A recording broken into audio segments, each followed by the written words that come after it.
Story 1. Now we will look at a tragedy in 2013 in California, USA, a horrifying case that shocked and deeply shocked the public. On the happiest day of her life, Grace Carter, a famous model whose career was at its peak, was brutally murdered by her own younger brother, Samuel Carter, a talented young architect. The incident not only took Grace's life but also caused her husband, to whom she had just exchanged vows, to meet a similar end.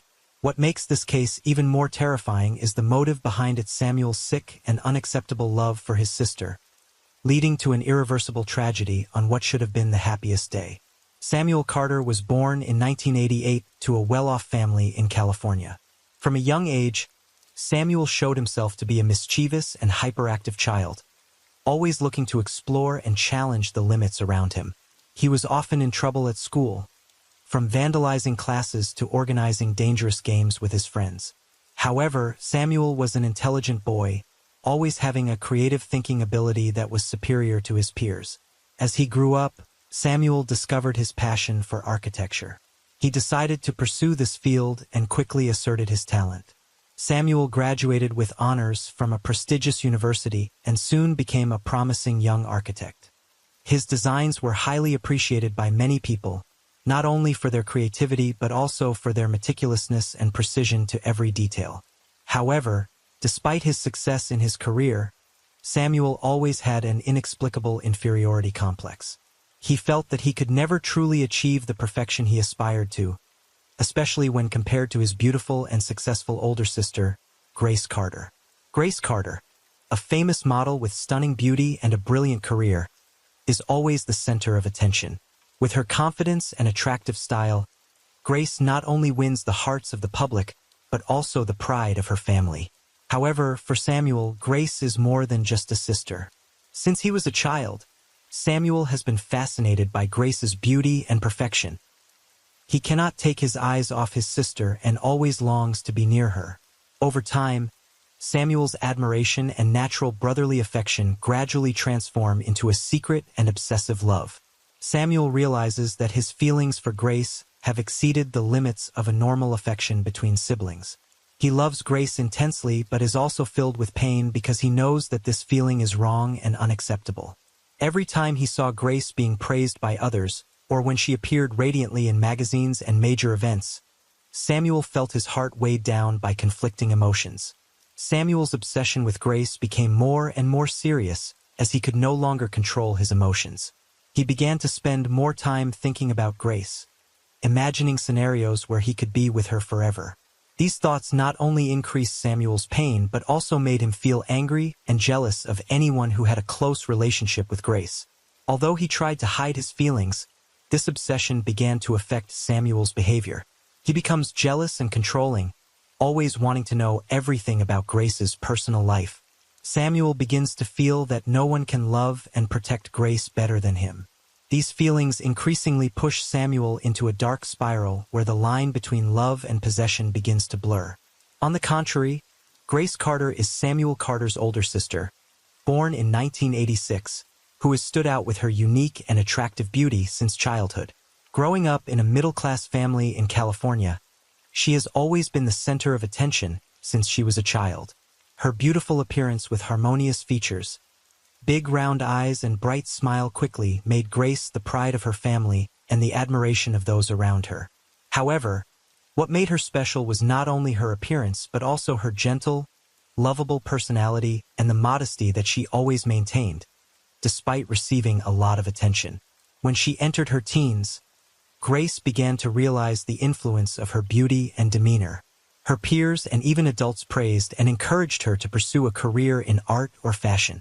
Realizing her potential, Grace decided to try her hand at modeling, a challenging field but also offering great opportunities for those with passion and talent.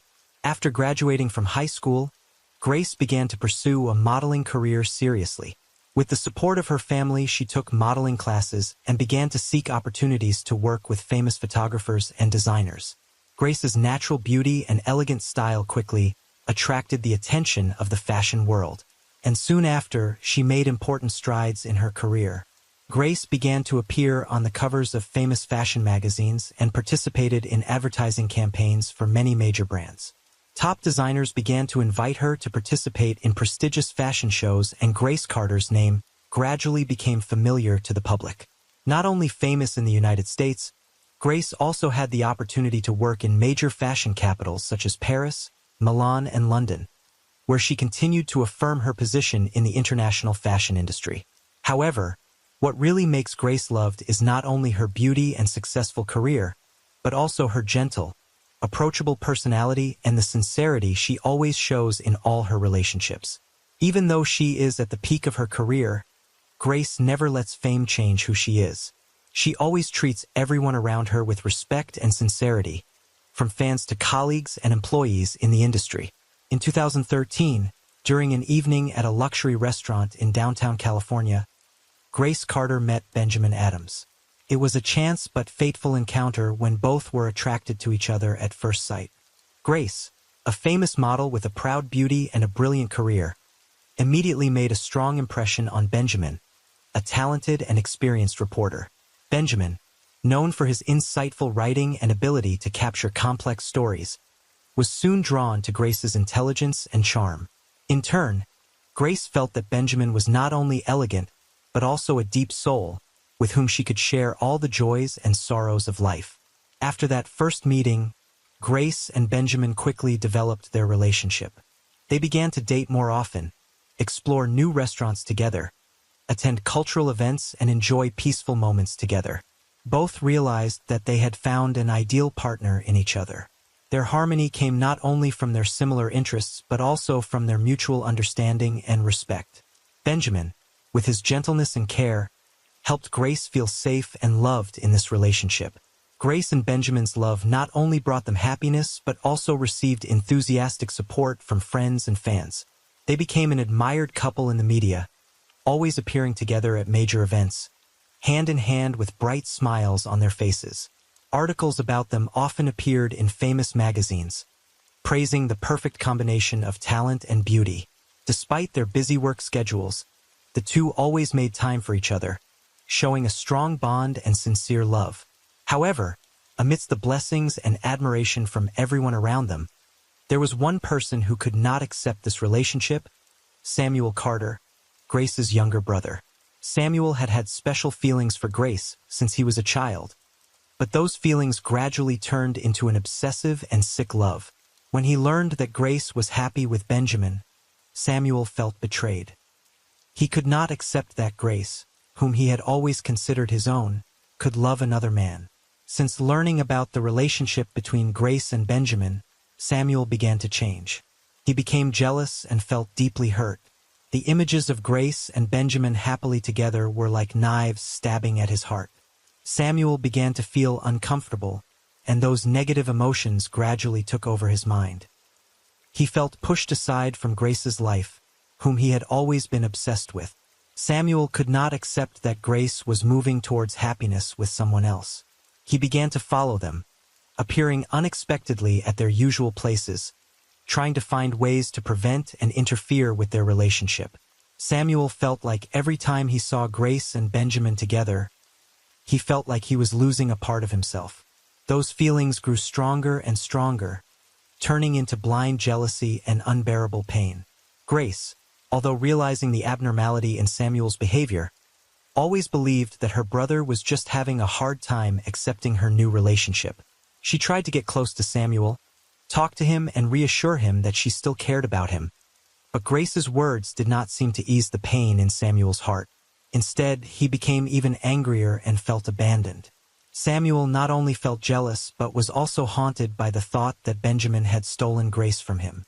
He began to imagine scenarios in his head about eliminating Benjamin, whom he considered his #1 enemy. These thoughts kept running through Samuel's mind, turning into nightmares, making it impossible for him to focus on work or daily life. Samuel Carter's jealousy reached its peak when Grace and Benjamin officially announced that they were getting married in May 2013. This was a time when Samuel felt like everything around him was collapsing. He could not accept that his sister, whom he had been obsessed with and secretly loved for so many years, would leave his family to start a new life with another man. The feeling of betrayal and loss overwhelmed Samuel, making him more and more crazy. As the wedding day approached, Samuel felt more and more desperate. He could not bear the thought of Grace becoming the wife of Benjamin, whom he considered the one who had stolen his only love. Jealousy turned into a frenzy, and Samuel began to plan to stop the wedding at all costs. On the night of April 10, 2013, an evening that Samuel knew was the only one at home, he decided to do something he had thought about but never dared to do. Samuel sneaked into Grace's room with the intention of doing something he had longed for. This was an act driven by the sense of possession and the sick obsession that Samuel had nurtured in his heart since he was a child. Upon entering Grace's room, Samuel tried to approach his sister in secret, hoping to take her by force. However, Grace, though surprised and shocked by her brother's behavior, reacted strongly. She fiercely resisted and tried to push Samuel out of the room. This action not only shattered Samuel's distorted hopes, but also ignited the anger that had been simmering inside him for a long time. When Samuel realized that he could not carry out his intention, he became angry and frustrated. He walked out of Grace's room in a rage, feeling humiliated and rejected. This anger and humiliation only made Samuel's determination stronger. In his distorted mind, Samuel came to a terrible conclusion: if he could not have Grace, then no one else could. From that moment on, Samuel decided that he would not let anyone else possess Grace, not even Benjamin. He began to formulate a plan to eliminate both of them. Samuel knew that his actions would not only ruin Grace's life but also his own, but in his madness he no longer cared about the consequences. Samuel's mind was now filled with only one goal: to stop the wedding and keep Grace under his control forever, even if it meant destroying her. In the following days, Samuel began to act. He watched Grace and Benjamin more closely, recorded their every move, and learned about the wedding plans thoroughly. Samuel did not talk to anyone about his thoughts, but he knew in his heart that his time was running out. He needed to act before it was too late. Samuel began to gather the tools needed for his plan. He did not show any signs of anxiety or panic. On the contrary, he appeared calm and somewhat distant, leaving no doubt about what was going on in his mind. Grace, although she had noticed the change in Samuel's attitude, did not expect that her brother was preparing for a terrible act. As Grace and Benjamin's wedding day drew closer, Samuel felt the pressure increase. Sleepless nights, obsessive thoughts about stopping the wedding made Samuel even more determined. He knew that he could not back down, that he had to carry out his plan before things got out of control. In May 2013, the wedding of Grace Carter and Benjamin Adams took place at a luxurious hall in California. This was a long-awaited and eagerly awaited event, not only by the couple but also by their family, friends, and all those who loved them.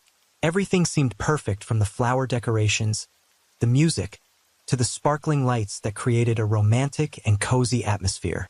Guests, including many famous faces in the media and fashion world, gathered to witness the happiest moment in Grace and Benjamin's life.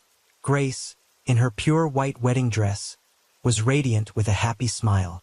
Benjamin, in his elegant suit, could not take his eyes off his bride.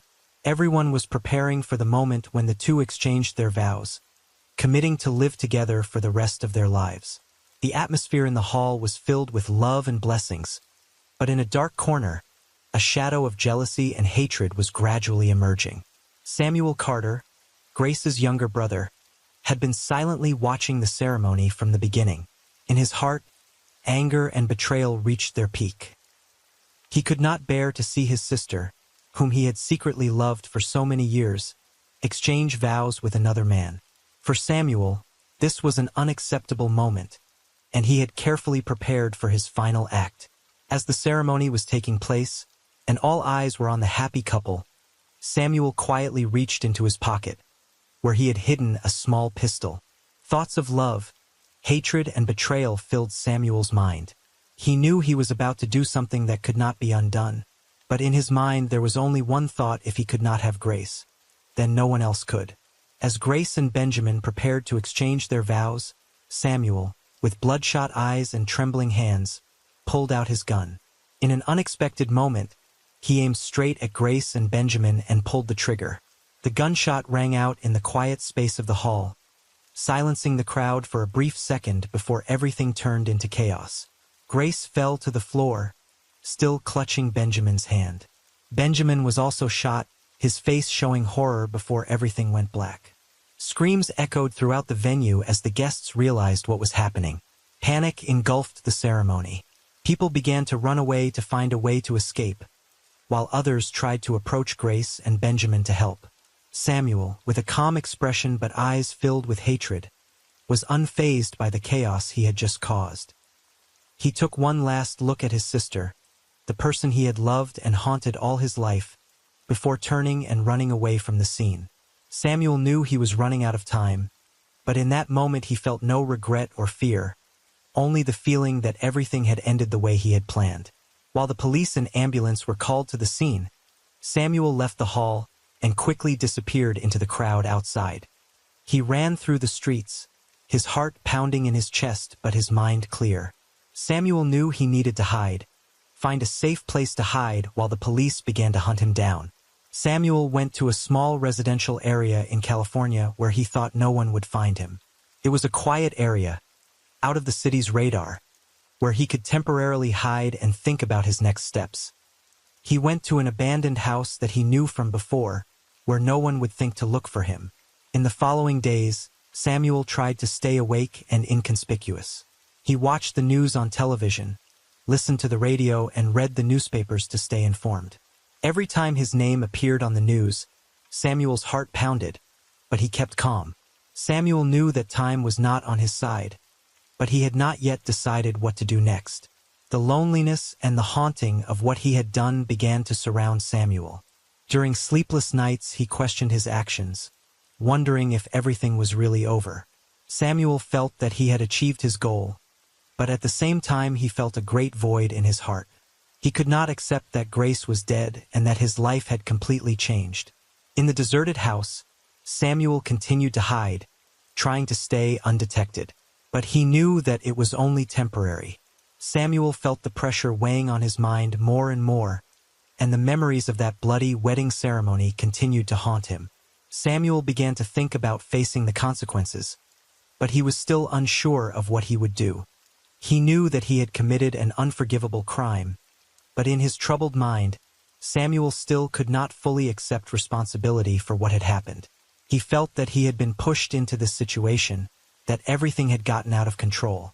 Immediately after the shooting at the wedding of Grace Carter and Benjamin Adams, California police immediately launched an investigation to find Samuel Carter, who was identified as the prime suspect in the case. The horrific scene at the wedding left a deep impression on the minds of all present, and the chaos that ensued only increased the determination of the police force to quickly apprehend the perpetrator. Witnesses at the scene, including many friends and family of the couple, provided the police with important information about Samuel. Some recognized him immediately after the shooting, and initial evidence collected, such as fingerprints on the gun used by Samuel, quickly confirmed their suspicions.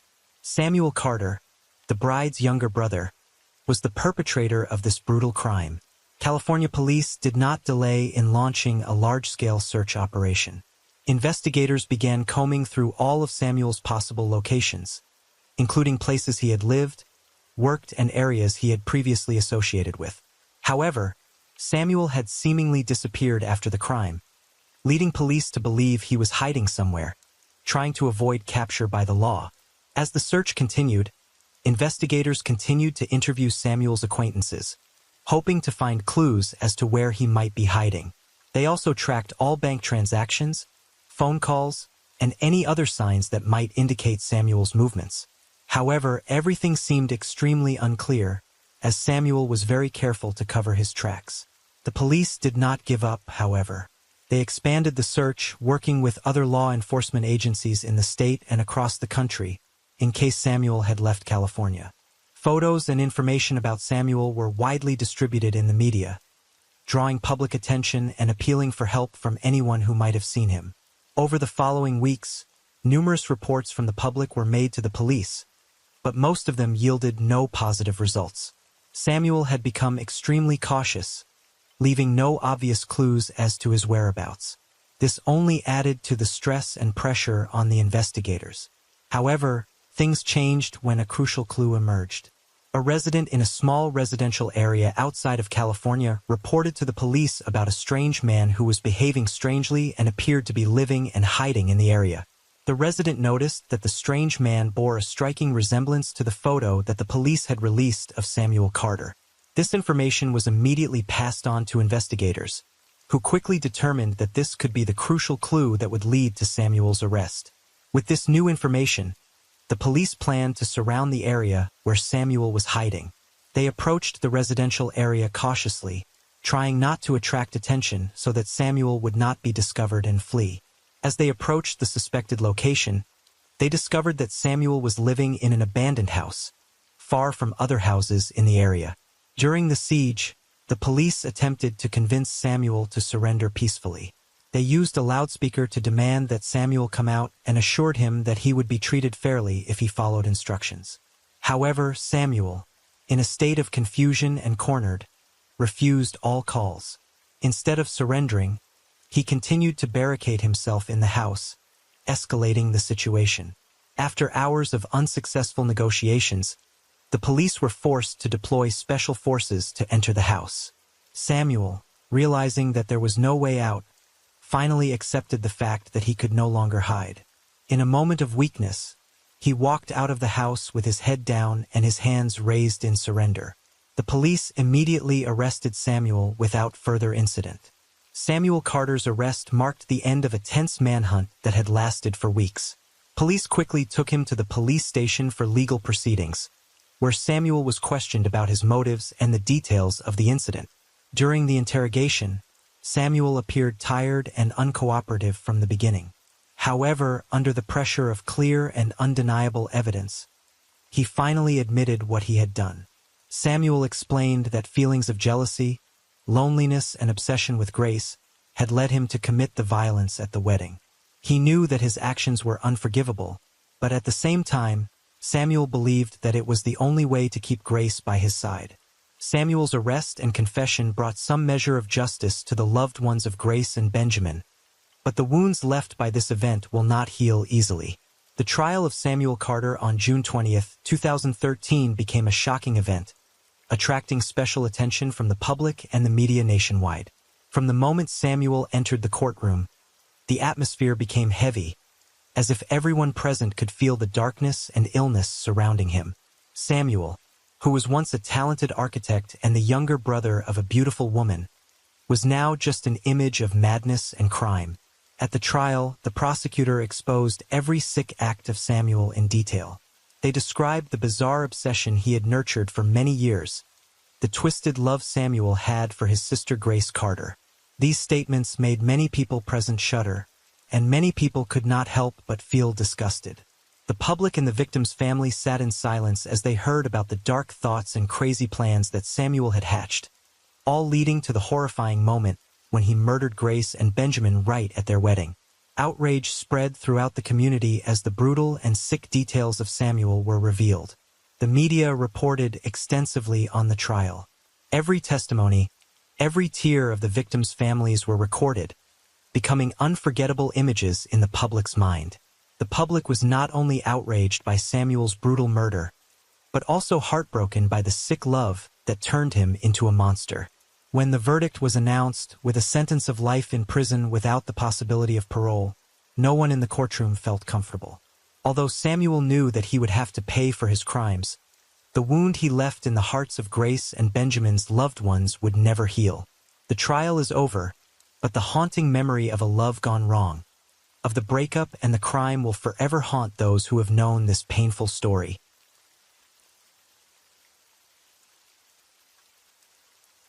Story 2. Love, with all its magic and wonder, often brings sweet and happy feelings. However, when love is not reciprocated, it can lead to pain, obsession, and even unpredictable actions. Unrequited love can be a painful experience, but sometimes it can become dangerous, leading to unexpected consequences when someone cannot accept reality. Hello everyone, welcome to Crime MKT. In this video, we will learn about a tragic case that happened in Hyderabad, India. This is the story of a young man who was obsessed with unrequited love, causing everything to escalate into a terrible tragedy. This case not only shocked society but also served as a serious warning about the dangers when people cannot control their negative emotions. Let's explore the events that led to this tragic ending. In June 2019, a mysterious disappearance sparked anxiety in the Hyderabad community. Lakshmi, a talented and beloved young woman, suddenly disappeared without a trace. Her family and friends were left in a state of shock when they could not contact her for several days.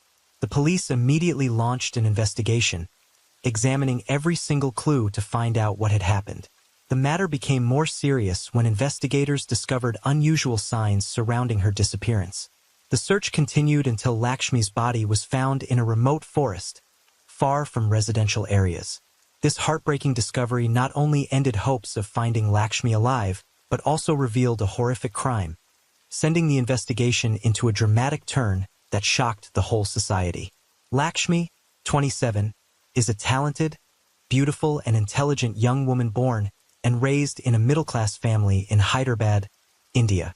Her life has been surrounded by love and devoted care from her family since childhood. As the only daughter, Lakshmi received much love from her parents, but she did not become dependent or undisciplined.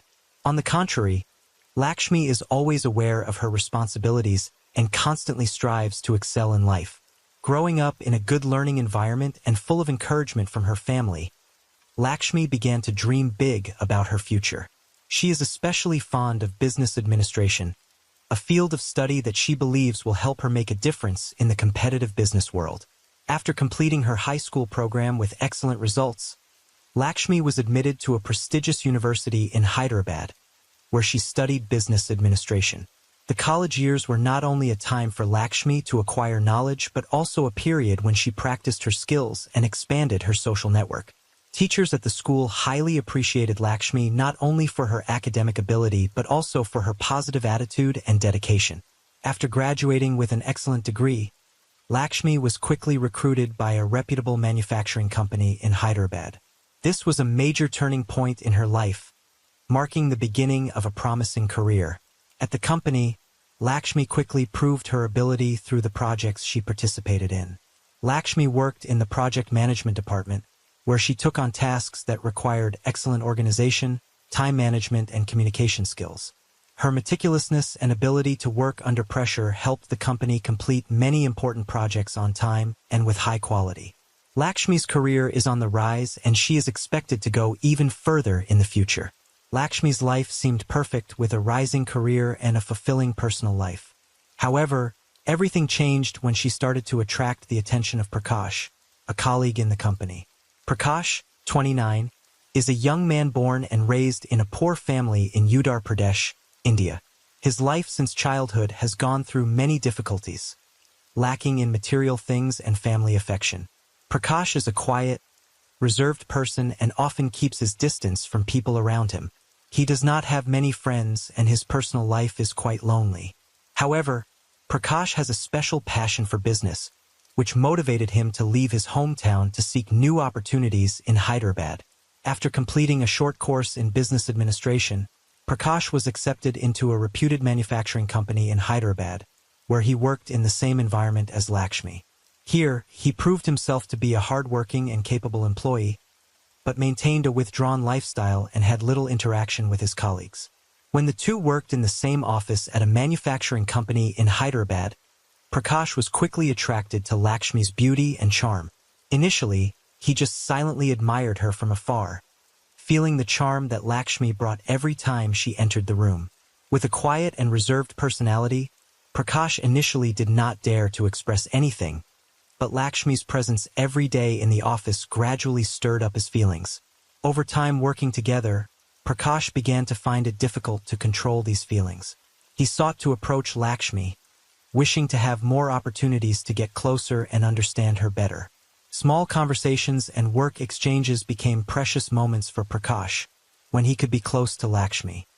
His interest began to manifest more clearly, from small gestures like helping her with work to admiring glances. Although Lakshmi only saw Prakash as a normal colleague, in his eyes she became the center of all his thoughts.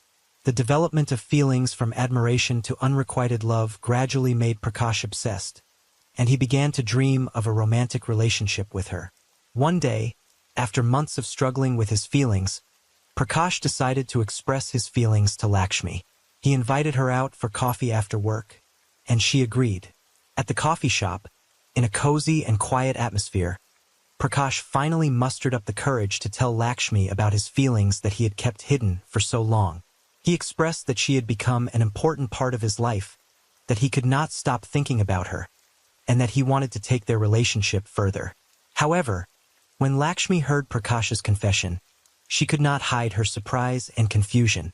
With gentleness and politeness, Lakshmi explained that she had always considered Prakash as a brother, a valuable friend in the company, and that she had no romantic feelings for him. Lakshmi's rejection, although sincere and tactful, left Prakash feeling like he was being pushed into an endless void. Disappointment and heartache immediately flooded his mind. He thought his feelings would be reciprocated, but instead he was faced with the reality that Lakshmi only saw him as a brother. After being rejected by Lakshmi, Prakash became quiet and increasingly withdrawn. The rejection drove him into an obsessive state, unable to stop thinking about her.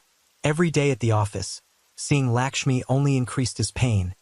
Prakash gradually withdrew from social relationships, barely communicating with anyone, and isolated himself in his obsessive inner world. His unrequited love turned into a toxic obsession, leading him down a dark path. Some time after being rejected, Prakash offered to take Lakshmi home after work, claiming that he wanted to know where she lived so that he could easily help her if needed. Initially, Lakshmi was a bit hesitant, but seeing that he was a colleague and did not want to strain their relationship, she agreed. During the journey home, Lakshmi tried to keep the atmosphere comfortable, encouraging Prakash that even though their relationship did not work out, they could still be good colleagues. When they arrived at the house, Prakash was very polite and courteous, greeting everyone in Lakshmi's family in a friendly manner. He kept his calm demeanor, which made Lakshmi feel more secure and think that everything was okay. Lakshmi's family invited him to stay for dinner with them. Prakash, still maintaining his friendly and gentle appearance, happily accepted the invitation. During the meal, he tried to mingle and chat with everyone in the family, appearing to be a good and trustworthy colleague. The entire Lakshmi family felt comfortable with his presence, not suspecting his true thoughts and actions.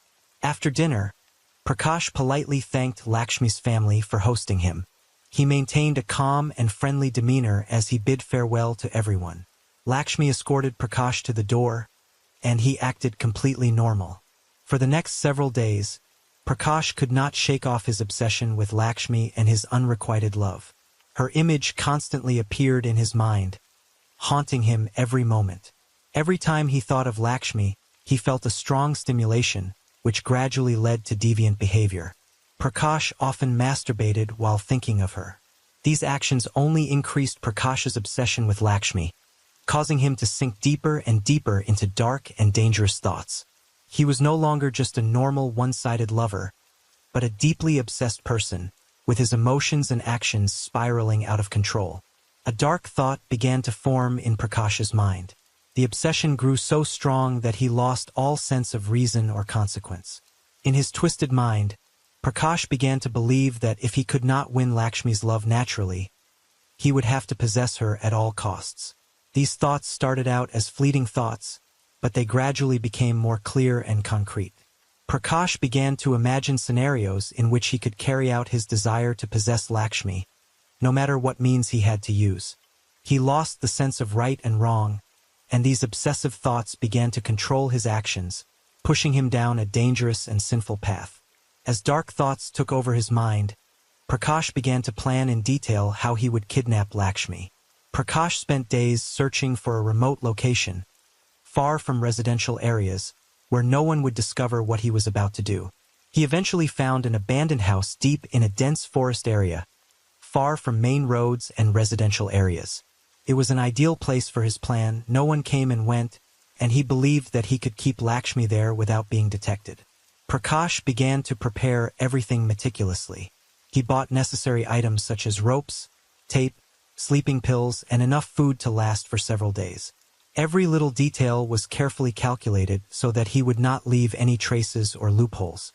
Prakash also spent time observing Lakshmi's daily routine, from her time at work to her time at home, to find the most suitable time to execute his plan.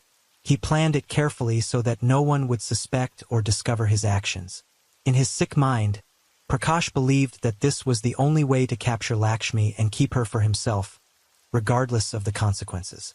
On June 3, 2019, Prakash decided to execute his dark plan. After work, he approached Lakshmi and invited her to his house to celebrate her birthday.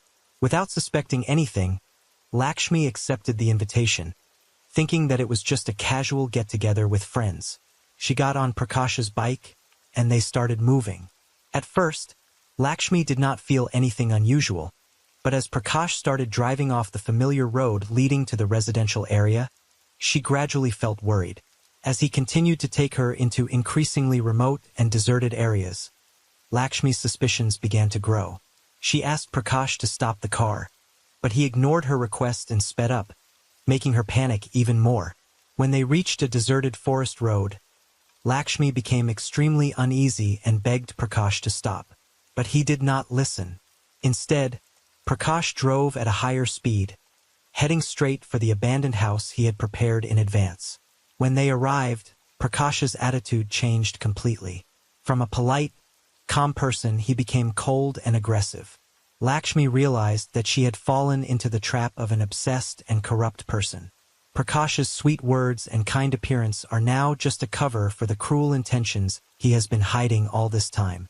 Before she can react, Prakash has overpowered Lakshmi and dragged her into the abandoned house, where his dark plan begins. At the abandoned house, realizing the dangerous situation she is in, Lakshmi falls to her knees, tears rolling down her cheeks, and she starts crying and begging Prakash to spare her. In extreme fear, she tries to find a way out of this horrifying situation by saying that if Prakash lets her go, she will agree to be his lover and will not reveal anything about what happened. Lakshmi promises to keep it a secret, pleading that everything can start afresh, that she will accept his feelings, and that no one will know about this incident. However, Prakash, deeply haunted and lost in his own twisted thoughts, did not believe Lakshmi's promises. He had gone too far to turn back, and in his twisted mind he could not bear to let her go, no matter how much she begged. Instead of relenting to Lakshmi's pleas, Prakash's cruelty and possessive intentions became even more evident. Prakash only coldly smiled at Lakshmi's pleas. With a look full of obsession and cruelty, he said that if she wanted to survive, she would have to obediently do as he asked. Prakash insisted that as long as Lakshmi made him comfortable, served him as he wished, then he might let her go. In extreme fear and despair, Lakshmi felt that she had no other choice. In the face of Prakash's obvious threats, she had to accept his demands, doing everything he ordered, serving him as a prostitute. The humiliation and mental anguish that Lakshmi endured in those moments were indescribable. She was forced to comply to hold on to the faint hope that she would be released, but she knew in her heart that this situation could never have a good ending. After satisfying his animalistic desires, Prakash tied Lakshmi up tightly, using ropes to ensure that she could not move or escape. To prevent any attempts to call for help, he used duct tape to cover her mouth, rendering her completely helpless, unable to make any sound. Prakash then locked Lakshmi in a dark house where no light or sound could penetrate. She was left alone, in absolute fear and despair, realizing that she was being held captive by someone who had completely lost his humanity. Lakshmi was left in the dark, not knowing if she had a chance to survive. After making sure that Lakshmi could not escape, Prakash coldly left the house, leaving her alone and terrified. Prakash returned to the abandoned house a few hours later, carrying plenty of food and water. He had no intention of letting Lakshmi starve or die of thirst, but rather keeping her alive so that he could continue to satisfy his dark desires. Prakash removed the tape and partially untied her, just enough for her to eat and survive, but still ensuring that she could not escape. Over the next few days, Lakshmi endured abuse and humiliation from Prakash. He constantly forced her to submit to his every sick request, constantly torturing her both physically and mentally. With each passing day, Lakshmi felt herself being crushed more and more, stripped of all dignity and hope. Prakash showed no remorse or relenting. On the contrary, every time he saw Lakshmi being subdued before him, he felt more satisfied and powerful. His depravity only grew more brutal as he continued to turn her into a tool to satisfy his perverted desires. Lakshmi, imprisoned and humiliated, lived in unimaginable pain, every day a battle with fear and despair. After days of captivity and abuse, Lakshmi could not bear it any longer. The physical and mental pain pushed her to her limits. Instead of continuing to obey Prakash's sick orders, she began to resist, refusing to do as he asked. The anger and resentment in her heart erupted, causing her to curse and insult Prakash without hesitation, exposing all the contempt and hatred she had for him. Lakshmi's unexpected resistance made Prakash extremely angry.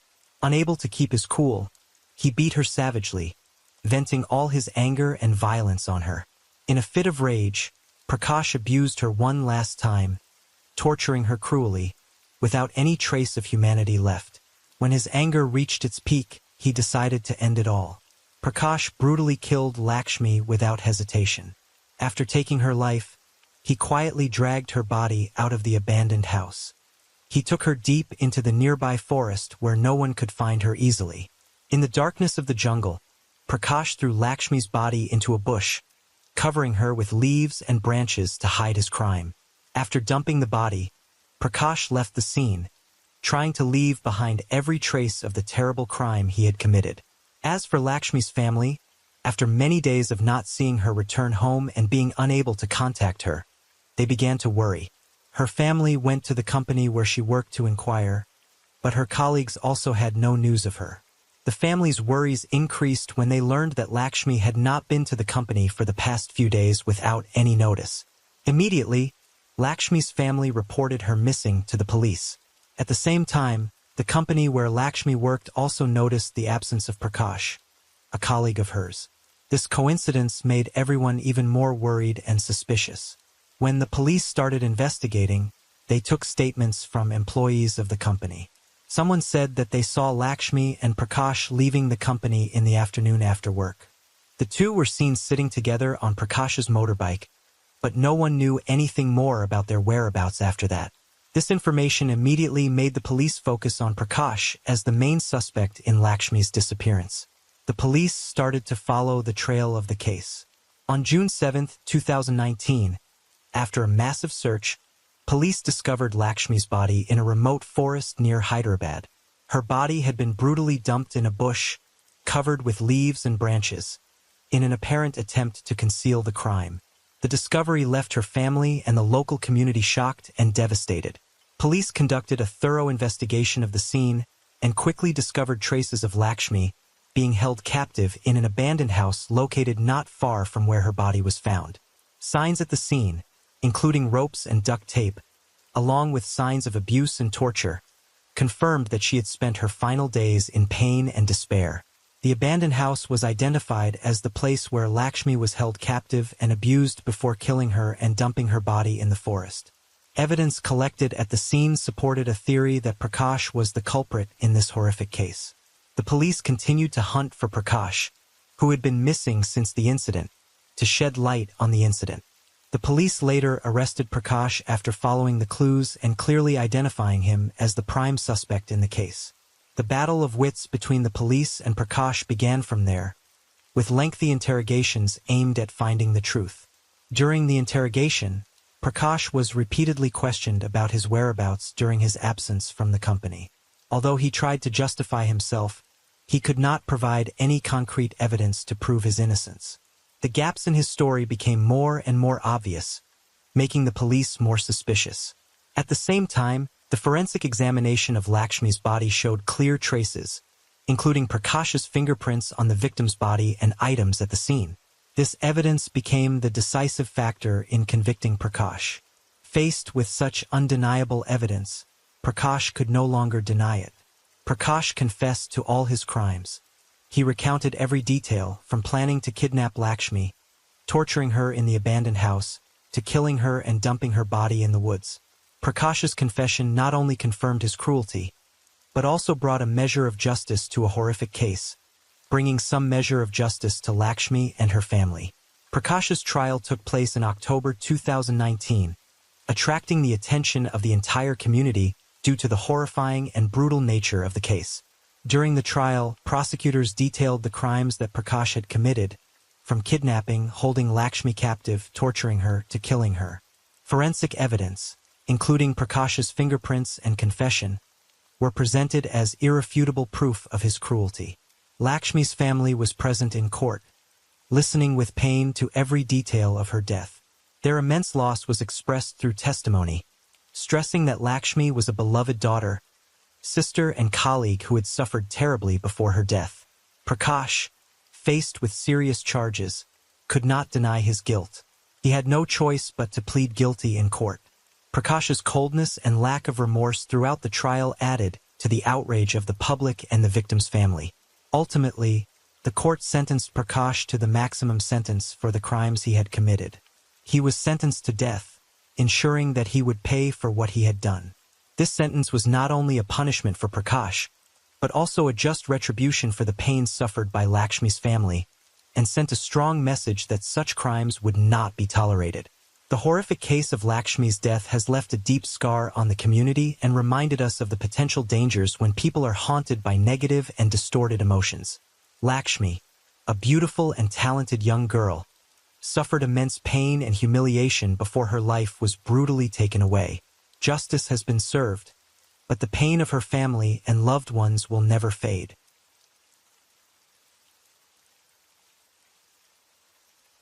Story 3. Incestuous relationships, no matter how carefully hidden, often have serious and painful consequences for all involved.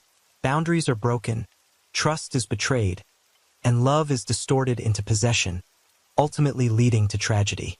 History has seen many cases where these relationships ended in blood and tears, becoming living proof of the devastation caused by unethical and illegal actions. On June 4, 2017, in the small town of Akureyri, Iceland, a horrific crime occurred that is a terrifying testament to this truth. The victim was Veronica, a young girl full of life and hope for the future. The perpetrator was none other than her uncle Marek, a man who had experienced many failures in life, him to fall into a path of crime from which he could not turn back. Before going into the details of the case, I would like to briefly explain to you that this is a completely real case. However, to respect the privacy and avoid affecting the people involved, we have decided not to use the real names of the characters in this case. To ensure that we do not hurt or offend anyone, we have replaced them with other names. The purpose of sharing this case is to bring educational value to everyone. We hope you will sympathize, be happy, and continue to support us. Now, let's learn about the crimes in this tragic case. The case takes place in the family of Charles and Jennifer. Although Charles and Jennifer are not rich, they are always a model of love and solidarity in the small town of Akureyri, Iceland. Charles, 48 years old, is the main pillar of the family. He works at a local supermarket, a humble but stable job that helps him take care of his small family. Charles is a calm man who always puts responsibility first. Every day he works diligently from early morning to late at night, constantly striving to ensure a life for his wife and daughter. Jennifer, Charles's wife, is a 45-year-old elementary school teacher. With a gentle and devoted personality, she is not only a good wife and mother, but also a loving teacher to her students. Jennifer always has special affection for her students, treating them as her own children. To Veronica, their only daughter, Jennifer is a close mother, always ready to listen and share all joys and sorrows. Both Charles and Jennifer are very proud of their family. They live a simple but happy life, building a home filled with love and care. Veronica, the only daughter of Charles and Jennifer, is an 18-year-old girl full of life and dreams. At the age of adulthood, Veronica stands out with her beautiful appearance, clear eyes, and bright smile, always attracting the attention of those around her. Veronica's beautiful life, filled with dreams and hopes, is suddenly crushed when her uncle, Marek, moves in with the family. Marek, 30, is Veronica's uncle and Charles's younger brother. Marek used to run a restaurant, But after going bankrupt, his life fell into disrepair. Unemployed and unmarried, Merrick was forced to move in with his brother's family in Akureyri, Iceland. Although the family welcomed him, failure and despair turned Merrick into a dark person, leading him to embark on an unforgivable path of crime. At first, Merrick's arrival did not cause Veronica or her family any concern. They welcomed him with open hearts, seeing him as a way to help a relative in need. Veronica, with her inherent optimism and kindness, always tried to treat her uncle with respect and friendliness. Merrick, after moving in with his brother's family, initially tries to appear as a friendly and kind uncle. However, behind that facade, dark thoughts begin to form in his mind when he sets his eyes on Veronica, his teenage niece. Merrick is attracted to Veronica's innocence and beauty, and gradually these thoughts lead him down a sinful path. Merrick began with his sick and furtive actions. He often waited for Veronica to leave or when no one else was home, and sneaked into her room to steal her underwear. This was initially just an act to satisfy his sick desires. Merrick felt a strange excitement at being able to possess his niece's private things. At first he was afraid of being discovered, but the excitement gradually took over, making him more reckless. Each time he stole Veronica's underwear, Merrick not only felt satisfied, but also had a way to gain control over her. The items became a symbol of dominance and possession, and he became increasingly drawn into this obsession. The act of stealing underwear was not only a serious invasion of Veronica's privacy, but also marked the beginning of a series of terrible crimes. Little does Veronica know that the uncle she trusted is stalking her day and night. The mysterious disappearance of her underwear becomes a sign of a lurking danger that she doesn't realize until it's too late. The climax came one morning when Veronica's parents had both gone to work, leaving only the two of them at home. Merrick, with his sick thoughts deeply ingrained in his mind, decided to carry out his disgusting act. Knowing that this was the only chance when no one else was home, Merrick had prepared in advance, mixing a sleeping drug into the drink he planned to give Veronica. With a look of feigned concern, Merrick offered Veronica a drink. Veronica, unsuspecting, accepted the glass from her trusted uncle and drank it all. Within minutes, the effects of the drug began to take effect. She felt dizzy, her vision blurred, and her body lost all strength. Veronica fell into a chair, completely unconscious. Merrick, seeing his niece unconscious, no longer retained any restraint. He picked up Veronica gently but calculatingly and carried her into his room, where he had prepared for the disgusting act that was about to take place. In that dark room, Merrick committed depraved abuse on Veronica, despite her innocence and weakness. In a coma, Veronica was unable to fight back, becoming a helpless victim of the sick actions of the uncle she once trusted. Merrick did not stop at abusing her. He also took sensitive pictures of Veronica to use as a tool to threaten and control her for a long time after. Merrick's cruelty did not stop at humiliating Veronica, but also caused her life from here to fall into a spiral of fear and despair. When Veronica woke up, she immediately felt pain and turmoil in her body. Her mind was still hazy, but fragmented memories from before she lost consciousness gradually came back to her, making her realize the terrible thing that had happened.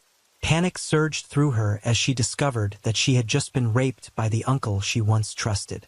The physical pain was nothing compared to the mental trauma she was enduring. Veronica felt humiliated and completely disoriented. While Veronica was still stunned and devastated, Merrick coldly entered the room. Without a word of apology, without a trace of remorse, he looked at her with a brazen and threatening gaze, bluntly warning her that if she dared to tell anyone about what had happened, he would post her sensitive pictures on social media. Veronica felt as if her world was crashing down around her. She was trapped in a state of extreme fear, not knowing what to do or who to turn to for help. Feelings of despair, shame, and humiliation overwhelmed her. She knew that if the images were made public, her life would be completely ruined. In the days after the assault, Veronica lived in constant fear. Merrick, not stopping at threats, began using sensitive photos as a tool to force her to comply with his every will. Veronica was pushed into a desperate situation, with no way out, because any resistance on her part could lead to those images being made public, completely ruining her life. At night, when the whole family was asleep, Merrick would sneak into Veronica's room. Merrick would not hesitate to go to her bed, pull her close to him and force her to sleep with him. Under Marek's control, Veronica could do nothing but close her eyes and endure his depraved actions. She felt like she was being turned into a puppet, with no freedom in her life. Even when Veronica was taking a bath, Merrick did not spare her. He suddenly barged into the bathroom, locked the door and forced her to do as he pleased right there. Veronica tried to resist, but in her state of nakedness and facing Marek's constant threats, she was completely helpless. Each time like that, the humiliation and hurt in Veronica's heart grew bigger, turning her into a person living in endless fear and shame. Every morning, when Veronica's parents had gone to work, Merrick would take advantage of this time to continue torturing her. He would drag her into his room and force her to do whatever he wanted, whether she wanted it or not. Veronica gradually became a prisoner in her own home, which should have been her safest place. She lived in a state of extreme stress, never knowing when Merrick would appear and force her to submit to him again. With each passing day, Veronica felt herself sinking deeper into the black hole of despair. She no longer knew what to do to escape Marek's control and abuse. The images he held were like an iron cage, trapping her in fear and pain from which she could not escape. Veronica's life became a series of dark days with no way out, no hope, only increasing fear and suffering. After a long period of abuse, Veronica began to notice unusual changes in her body. Morning sickness, constant fatigue, and irregular periods worried her deeply. Despite her fear, Veronica decided to get herself checked out to confirm her growing suspicions.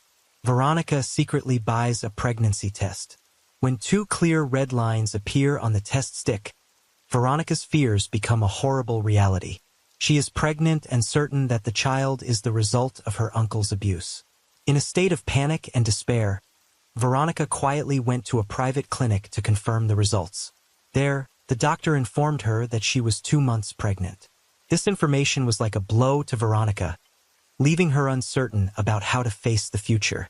Carrying her uncle's child, Veronica felt as if her entire life had been completely ruined. When she returned home, Veronica knew she could no longer hide the situation. In a fit of grief, she decided to confront Merrick, the man who had put her in this situation. She told him that she was pregnant, that things had gone too far and could no longer be hidden. Merrick, hearing of Veronica's pregnancy, did not show fear or remorse, but on the contrary, he immediately realized that this could lead to the exposure of his crimes. The fear of being exposed and the consequences began to dawn on Merrick. He knew that the child in Veronica's womb was irrefutable evidence of his depraved actions, and this drove him into a state of panic and danger more than ever. Veronica could not have imagined that informing Merrick of her condition would lead her to an even more terrible tragedy. Terrified of being caught and punished, Merrick began to plot how to undo the damage he had done. Merrick knew that he could not let this continue. If Veronica decided to tell the truth, he would face unimaginable consequences. His thoughts became increasingly dark and desperate. Merrick began to envision a cold and cruel plan to solve the problem in what he thought was the only way to eliminate Veronica and the child she was carrying. He began to plan meticulously. Merrick decided to act at a time when no one would suspect anything. He pretended to be interested in Veronica, trying to create a casual atmosphere to hide his true intentions. Meanwhile, he began to look for a discreet location where he could commit the crime without being detected. Merrick chose the riverbank near town as the location for his plan. It was a deserted area with few people around, and he knew that if anything happened there, it would be difficult for anyone to find out. He prepared carefully, carrying a knife hidden in his coat, ready for the action he had planned. On the afternoon of June 4, 2017, Merrick pretended to be worried and asked Veronica to go to the river to talk. He pretended to want to discuss their future, how to resolve the situation without hurting anyone. Veronica, in desperation and feeling like she had no way out, agreed to go with Merrick, hoping that she could find a solution to her terrible situation. Upon arriving, Merrick sprang into action. He gave Veronica no time to react, immediately attacking her with the knife he had prepared beforehand. Veronica tried to fight back, but could not escape Merrick's savage attack. In a panic, he stabbed her repeatedly until she was paralyzed. After committing the heinous act, Merrick dragged Veronica's body to the riverbank and threw her into the cold water, hoping that the river would wash away all traces of his crimes.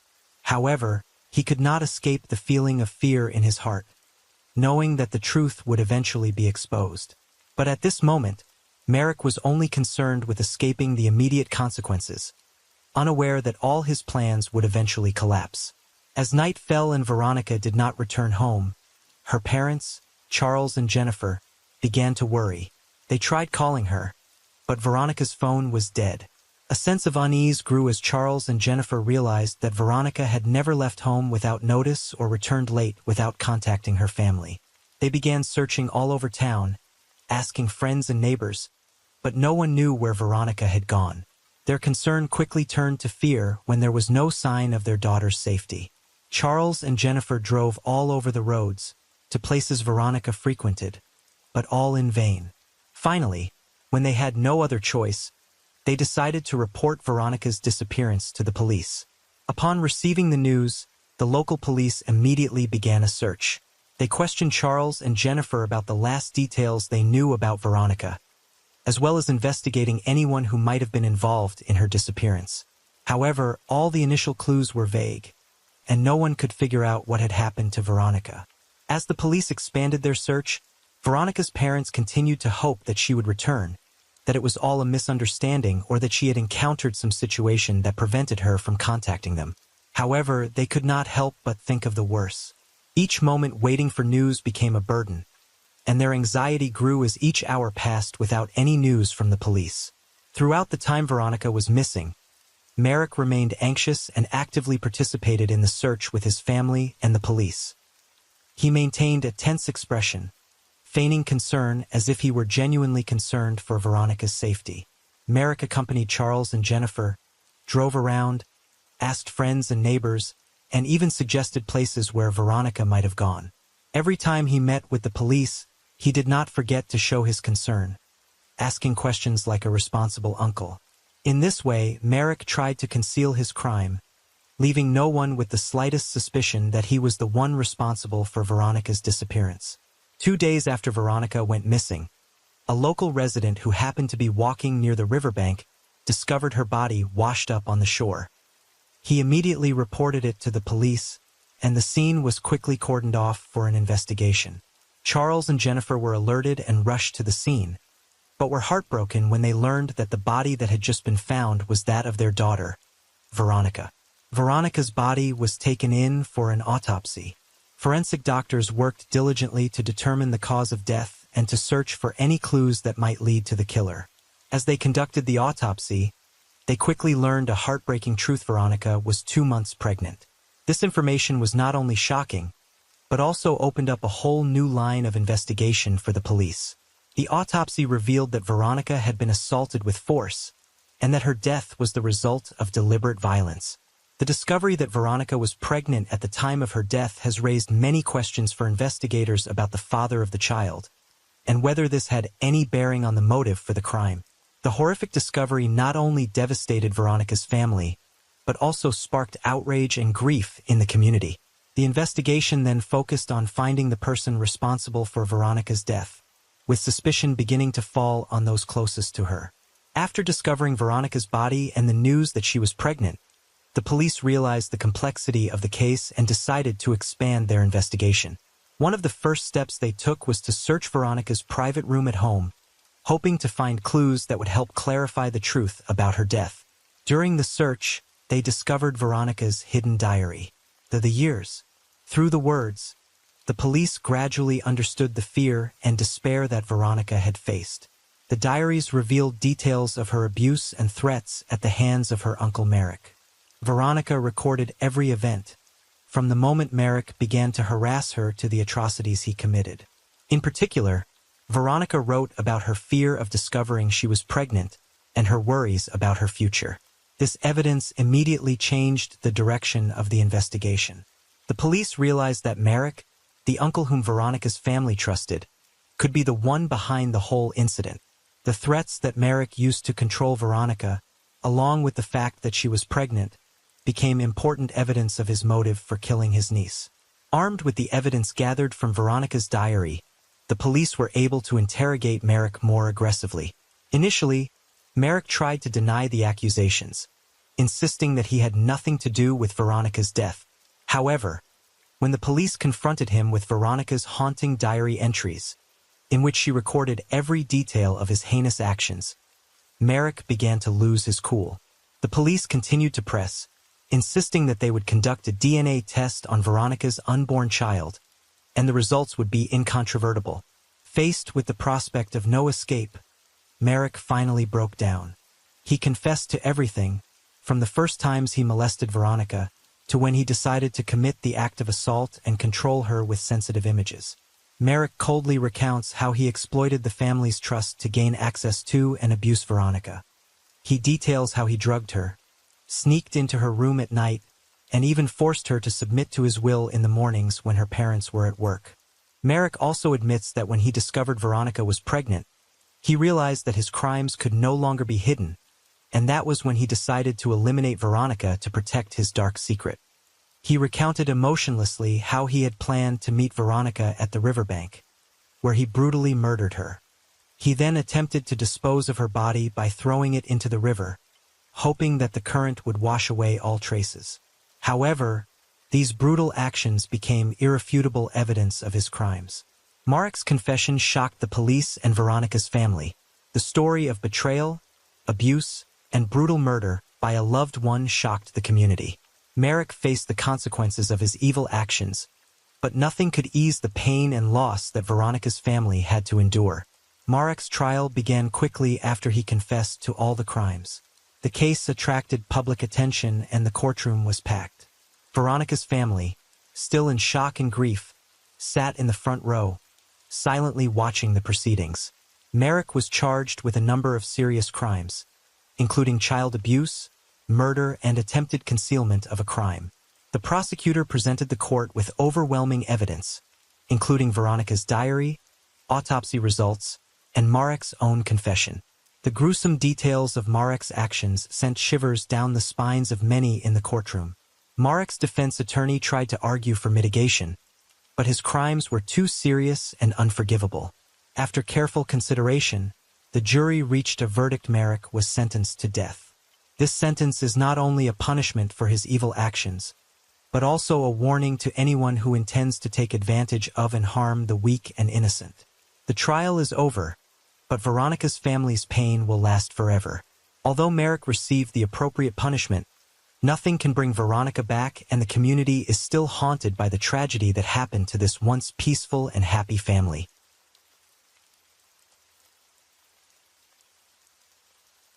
Story 4. The case took place in Toronto, Ontario, in 2004 and attracted widespread media attention. Kristen Brown, a successful and famous fashion designer, was accused of murdering her sister, Nina Brown, just days before Nina's wedding. This event was not only a simple crime, but also exposed dark secrets about the relationship between the two sisters. Kristen and Nina were not only biological sisters, but also had a homosexual relationship, which both had hidden for many years. However, when Nina decided to marry another man, jealousy and explosive emotions led Kristen to a brutal act, turning their relationship into a horrific tragedy. Kristen Brown, born March 13, 1978, and her younger sister Nina Brown, born January 25, 1980, grew up in a family where education was always a priority. Their parents, both highly educated, always encouraged their children to pursue their passions and develop themselves. Kristen, with her outstanding aesthetic taste and creative talent, chose the path of art early on and became a fashion designer. She quickly rose to fame in the fashion industry with her innovative and well-loved collections. Kristen is known as a perfectionist, always pursuing perfection in her work, which has helped her gain respect and admiration from her colleagues. Meanwhile, Nina, with her love for science, chose the path of research and became a scientist. She specializes in molecular biology and has made many significant contributions to her field. Nina is highly regarded by her colleagues for her dedication and intelligence. She always seeks new challenges in her work and is constantly learning to improve her professional knowledge. Although both sisters have achieved considerable success in their careers, Kristen and Nina's relationship has not been entirely smooth. Even as children, Kristen and Nina had differences in personality and interests, leading to many arguments and conflicts. Kristen, with her strong and assertive nature, often imposed her will on Nina, while Nina, with her softer and more quiet personality, often had to give in to avoid conflict. These conflicts did not stop during their childhood, but continued into their adulthood.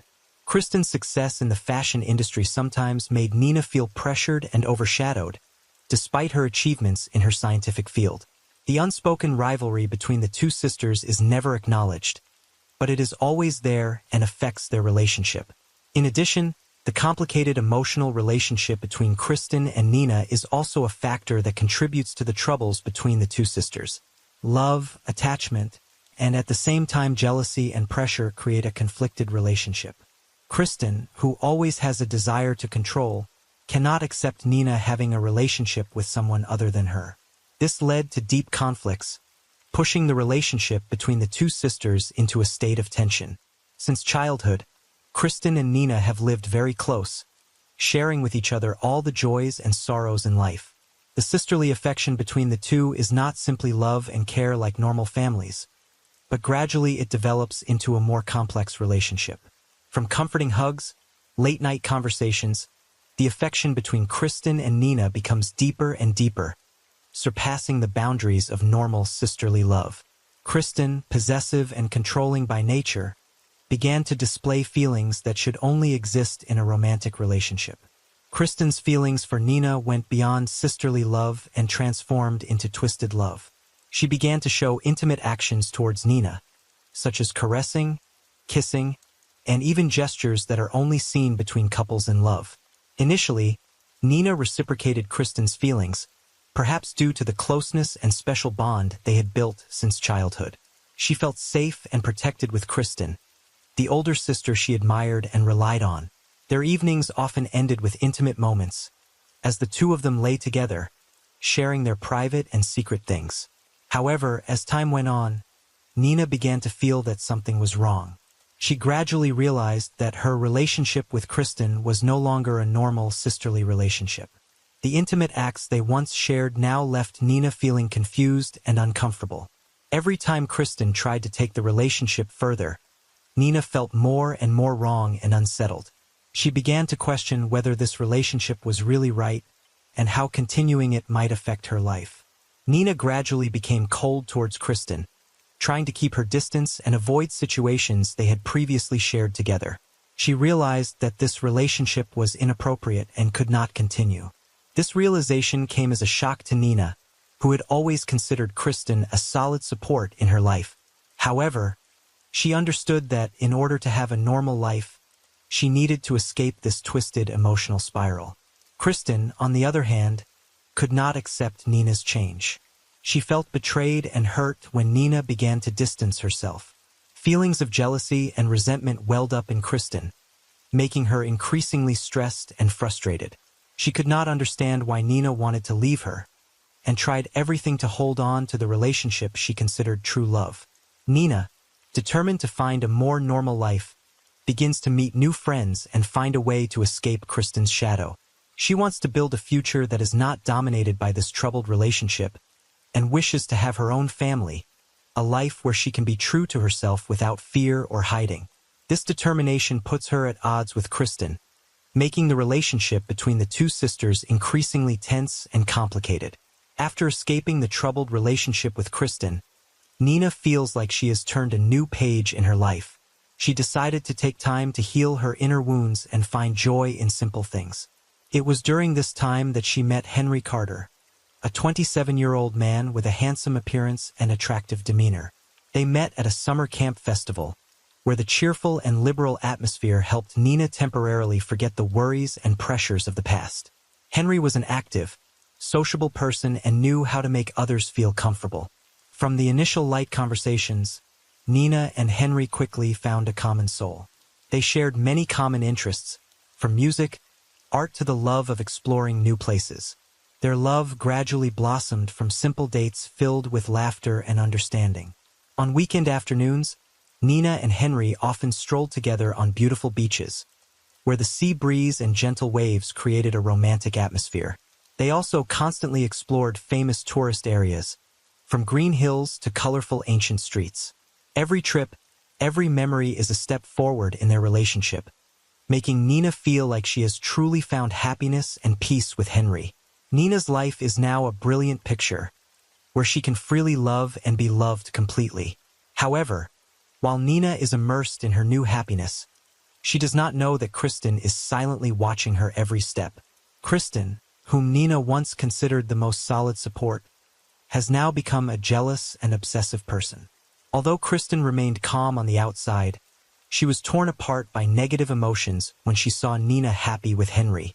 Love and dependence turned into jealousy and resentment, making Kristen unable to accept losing Nina to someone else. Kristen began to watch Nina and Henry from afar, silently observing their happy moments. She felt hurt every time she saw Nina smile, every time Henry held Nina's hand or kissed her forehead. Their normal actions towards Kristen became knives that stabbed deep into her self-esteem and pride. Kristen could not bear the thought of Nina, whom she once considered her own, now belonging to someone else. Kristen's obsession became more and more serious. She began to plan to win Nina back, regardless of the consequences. These thoughts haunted Kristen, causing her to lose her sanity and start acting in ways she could not have imagined. On Nina's side, during the 2 years of their relationship, Henry and Nina built a loving and strong relationship together. Their relationship was not only based on initial attraction, but also strengthened by mutual understanding and respect. They both felt that they had found their ideal partner, someone with whom they could share all the joys and sorrows of life. Henry, who had always been thoughtful and caring towards Nina, decided that it was time to take their relationship to the next level. He wanted to turn his love into a lifelong commitment, and there was no more perfect place to do it than Woodbine Beach, where they had shared so many wonderful memories together. This beach is not only a familiar place, but also the place that witnessed the happiest moments in their relationship. One beautiful afternoon, under the sparkling sunset, Henry and Nina walked together on the smooth sand of Woodbine Beach. The sound of waves gently lapping against the shore, the sea breeze caressing, all created a romantic space and perfect for Henry's plan. As the two stopped to watch the sunset, Henry suddenly knelt down and pulled out a beautiful ring from his pocket. With eyes full of love and a sincere voice, he proposed to Nina, wishing to share his life with her in the coming days. Nina, touched by Henry's heart, immediately agreed without thinking. At that moment she felt like the happiest person in the world, being tied to the man she loved deeply.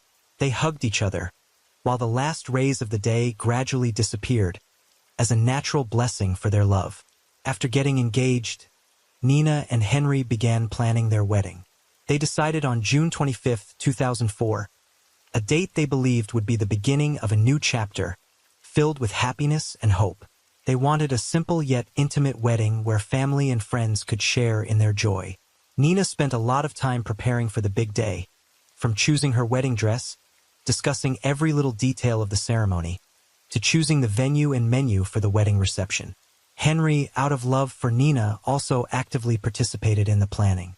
He wanted everything to be perfect, a true reflection of their true feelings for each other. The evenings they spent together, discussing the wedding, only deepened their feelings. They both looked forward to their wedding day, believing it would be the most memorable day of their lives. Nina's life seemed to be on the rise. She had a job she loved, a man who cared and loved her, and a future full of hope. Everything seemed to be going according to plan, and Nina couldn't be happier thinking about her future with Henry. She felt that all the difficulties and worries of the past had been pushed aside, giving way to joy and excitement. However, life doesn't always go as expected. As the wedding day drew closer, Nina began to notice small but worrying signs that she had never noticed before. Little worries and insecurities began to creep into her mind, but she quickly brushed them aside, thinking that it was just the pressure of preparing for the wedding. However, unwanted factors and unpredictable events are quietly emerging, threatening the happiness that she thought was within her grasp. When Kristen learned about Nina's marriage plans, she was struck by lightning. A deep sense of betrayal invaded Kristen's mind, and her jealousy and obsession with Nina became increasingly uncontrollable. Kristen could not accept the fact that Nina, the person she once trusted and loved the most, had now chosen to leave her to build a new life with someone else. The sense of loss and pain was so great that Kristen gradually lost her mind. In Kristen's mind, a cruel thought began to arise: if she could not have Nina's love, then no one could. This thought quickly became an obsession, overwhelming all other emotions in Kristen's heart. She no longer saw Nina as a sister but as a possession, and Nina leaving her to marry Henry was unacceptable. Gradually, Kristen began to cruelly plan to ruin Nina and Henry's lives. In her troubled mind, Kristen believed that there was only one way to keep Nina by her side forever, and that way was to completely destroy everything Nina was trying to build. Kristen's every action, every thought from the time. This desire haunted her, leading her down a dangerous and dark path. On June 21, 2004, just 4 days before Nina's wedding, Kristen could no longer contain her jealousy and obsession that she had been harboring for so long. While her parents were away, Kristen knew that this was her only chance to carry out her cruel plan without being discovered. Kristen prepared dinner as usual, but this time she secretly prepared something different. In her private room, she took out a small vial containing cyanide that she had prepared earlier. With great care and precision, Kristen poured just enough cyanide into Nina's food, stirring to ensure the poison was completely dissolved. She had carefully studied the dosage needed to ensure that Nina would not survive, but still leave no obvious traces immediately. When Nina returned home after a busy day of wedding preparations, Kristen acted as normal as ever, inviting her sister to sit down at the dinner table with her. Nothing about Kristen's behavior made Nina suspicious, as Kristen had always been the trustworthy and gentle older sister she knew. The two sisters sat down and began to eat dinner in a seemingly peaceful and familiar atmosphere. Nina ate her dinner carefree, unaware that every bite of food she took was bringing her closer to death. Meanwhile, Kristen silently watched her sister, trying to keep a calm face, but inside her heart was churning with mixed emotions. She knew that after this meal, everything would change forever. Not long after finishing her meal, Nina began to feel uncomfortable. At first, she thought she was just tired from the stress and pressure of preparing for the wedding, but the pain quickly became more intense, making her start to worry. Nina felt like there was a fire burning in her body. The pain spread throughout her body, making it difficult for her to breathe, and she was drenched in sweat. The feeling of fatigue and pain was getting worse, and Nina realized that this was not a normal symptom. She tried to call Kristen, but her voice was weak and broken, unable to speak clearly. Kristen, hearing the faint cries from her sister's room, knew clearly that Nina was going through the last moments of her life. But instead of helping, Kristen stood silently in her room, coldly listening to the painful sounds echoing from the room next door. The pain became more and more intense, and Nina began to convulse violently. She tried to move, but her body no longer seemed to obey her will. Everything before her eyes gradually became blurry, and a feeling of panic invaded her mind. In her final moments, Nina only felt terrible pain, not understanding why her body had betrayed her so cruelly. Kristen in her room remained silent. She tried to stay calm, knowing that all the sounds from Nina's room were slowly dying down. The faint moans finally died down, and a deadly silence filled the house. Kristen knew it was all over. The next morning, Kristen woke up feeling cold and emotionless. She walked slowly to Nina's room, opened the door, and stepped inside. The sight before her eyes would make anyone shudder. Nina lying motionless on the bed, her face pale and a white foam floating around her mouth. Her eyes were wide open, staring up at the ceiling with a horror still etched in her last glance. Kristen stood there in front of her sister's body, showing no emotion. She stared at Nina's motionless face, as if remembering every last detail about her sister. But instead of feeling guilt or remorse, Kristen felt only a lifeless emptiness. After a few minutes, Kristen knew it was time to act on her plan. She rushed out of the room, pretending to panic and burst into tears. With shaking hands, Kristen picked up the phone and called her parents. Her voice was broken and choked, trying to convey the utter panic as she informed them that her sister had died suddenly. She repeatedly insisted that Nina had shown no signs of distress the night before, and that the incident had come as a complete surprise. After calling her parents, Kristen called the police again. She reported Nina's death and requested emergency help. She broke down in tears, had difficulty breathing, and seemed unable to clearly answer the police's questions about the events of the previous night. She repeatedly said that Nina seemed to be just and stressed before the wedding, and that no one could have expected this. After receiving a frantic call from Kristen early that morning, police and paramedics quickly arrived at the scene. They entered the quiet house, broken only by Kristen's sobs and broken words. Kristen, still playing the role of grieving sister, sat next to Nina's body, her face streaked with tears and her words trembling. She told police that she had found her sister lying motionless on the bed and had tried to call out to her, but Nina had not answered. Initially, police treated Nina's death as an accident or possible suicide. There were no obvious signs of forced entry or violence in the home. Nina was found lying on her bed, with no signs of struggle or struggle. The white foam around Nina's mouth, while noticeable, could have been caused by a number of things, including suicide by poison. Kristen told police that Nina had been going through a stressful time leading up to the wedding, and that the stress may have led to her taking her own life. Kristen's story initially seemed plausible, and investigators initially did not doubt her story. However, as part of the process, the police still conducted a thorough investigation to ensure that no important details were overlooked. When the forensic team performed the autopsy, they found clear signs of poisoning on Nina. This immediately raised suspicions of suicide. They decided to expand their investigation, focusing on details surrounding Nina and Kristen's lives, as well as any relationships or events that might have led to her death. Meanwhile, Kristen tried to stay calm in her story. However, as part of the process, the police still conducted a thorough investigation to ensure that no important details were overlooked. When the forensic team performed the autopsy, they found clear signs of poisoning on Nina. This immediately raised suspicions of suicide. They decided to expand their investigation, focusing on details surrounding Nina and Kristen's lives, as well as any relationships or events that might have led to her death. Meanwhile, Kristen tried to stay calm and continue her story. She cooperated with the police, answering all questions clearly and consistently. However, Kristen's overly calm and smooth story began to raise suspicions among some investigators. Some details in her testimony did not quite match what the forensic team found at the scene. The police began to investigate Kristen's recent behavior and relationship with Nina.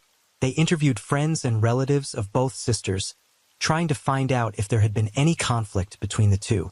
Several family acquaintances began to reveal that Kristen and Nina had had conflicts and that their relationship was not exactly harmonious. This made the police suspicious of Kristen's true motives.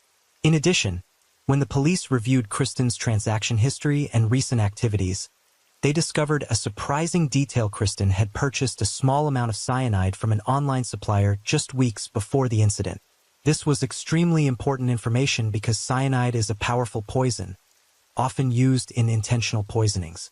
This information immediately changed the direction of the investigation. Police began to look into the possibility that Nina had been poisoned by her own sister, and clues began to point to Kristen.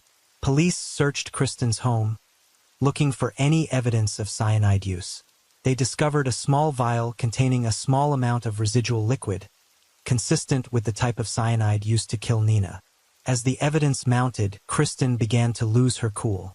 Her testimony became disconcerting and inconsistencies began to appear.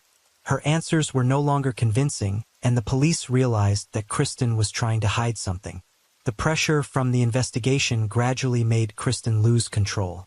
Finally, when all the clues pointed to Kristen, the police decided to arrest her for murder. Kristen was handcuffed and taken to the police station while her eyes remained cold, showing no emotion. She knew that her plan had failed and now she had to face the consequences of what she had done.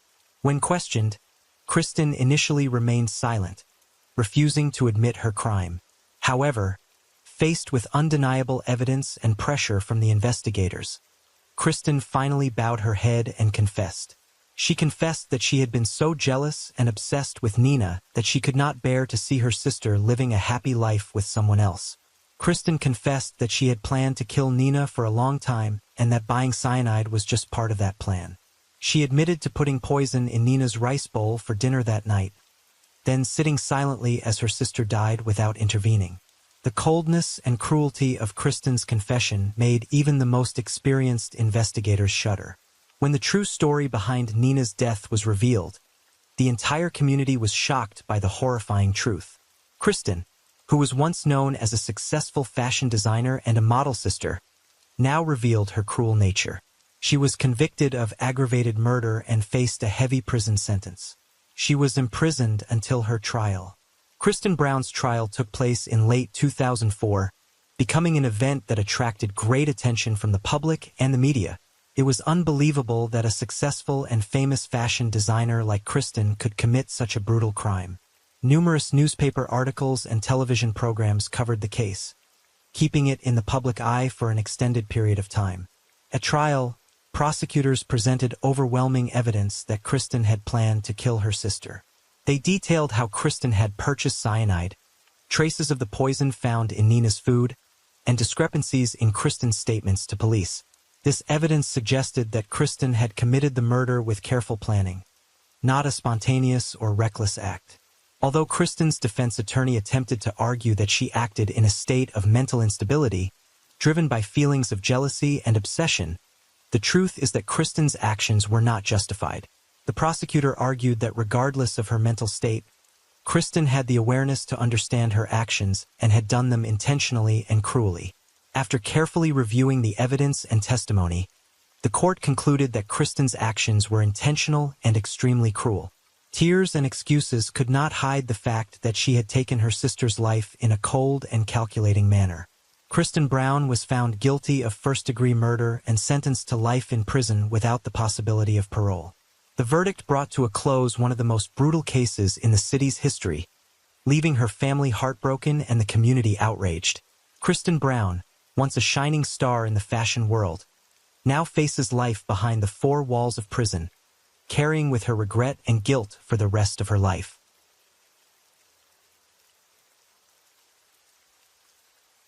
Story 5.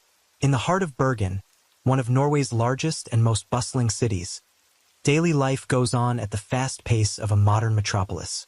An important economic and cultural center, Bergen is known for its quaint neighborhoods, bustling harbor, and tree-lined streets.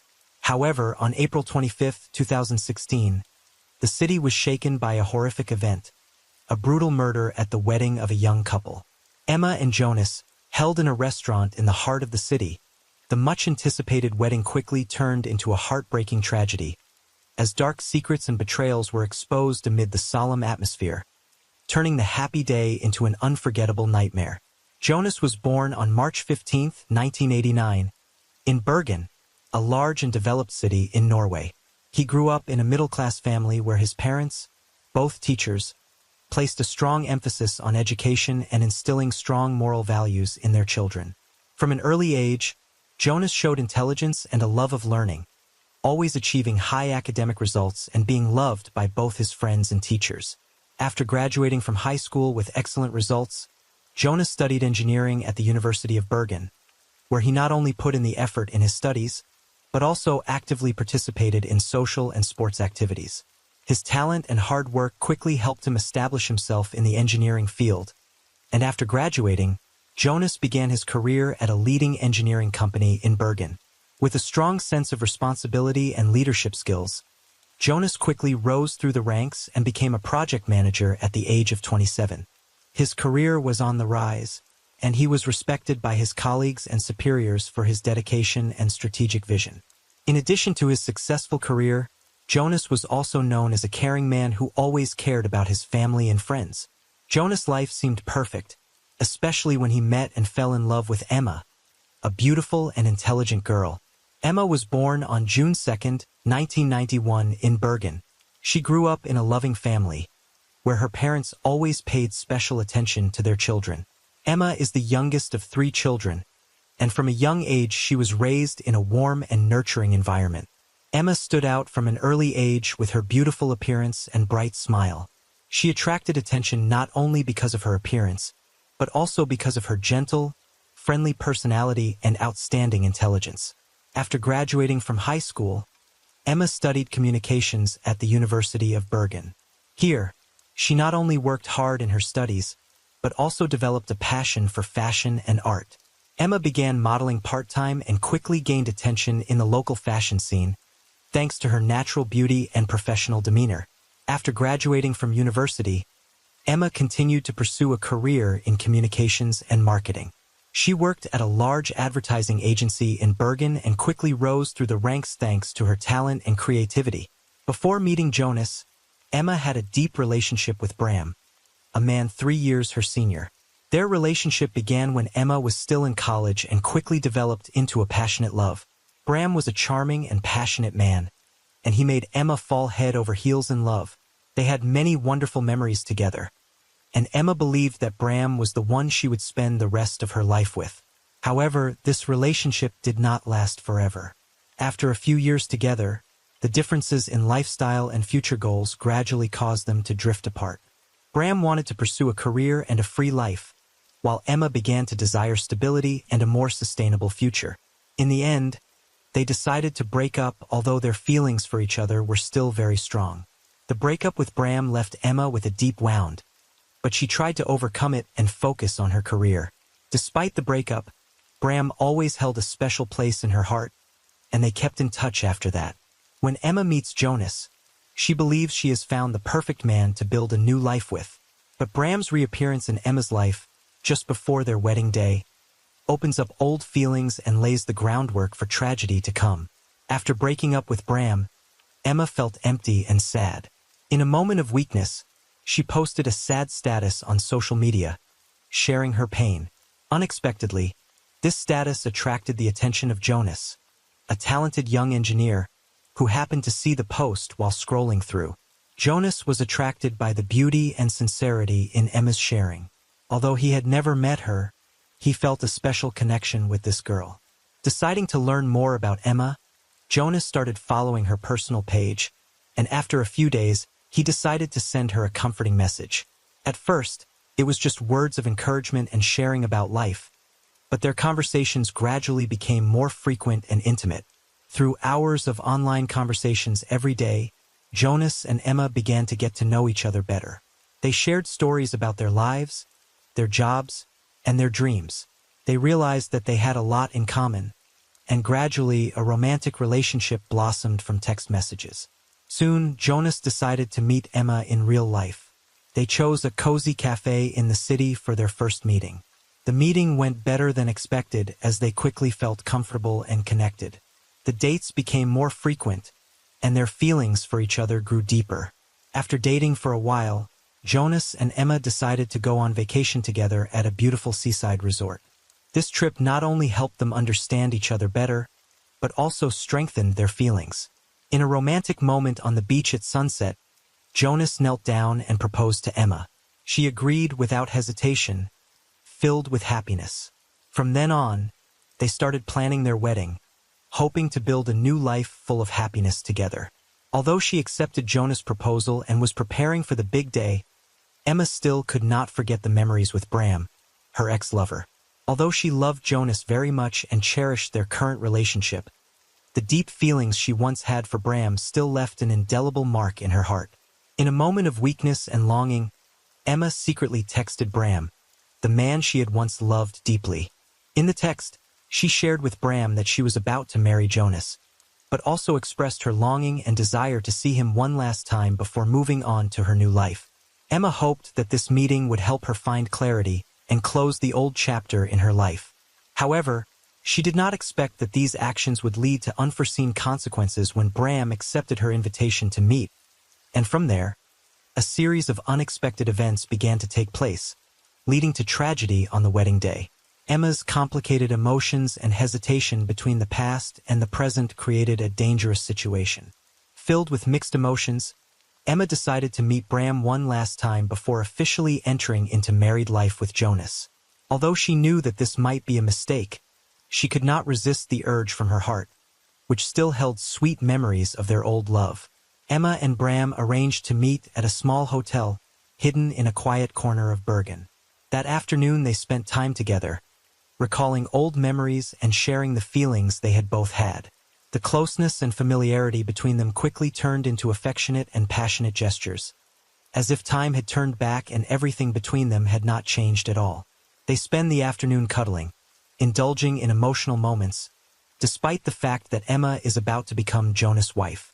This encounter helps Emma relive the intense feelings she had for Bram. After the emotional afternoon at the hotel, Emma and Bram can't stop. The feelings that have been suppressed for so long explode, making it difficult for both of them to give up on each other. They start texting each other more often, sharing thoughts and feelings that they can't tell anyone else. Emma's double life becomes more complicated as she prepares for her wedding to Jonas, while continuing her secret relationship with Bram. They meet several times at the hotel, with the intention of giving each other everything before officially saying goodbye.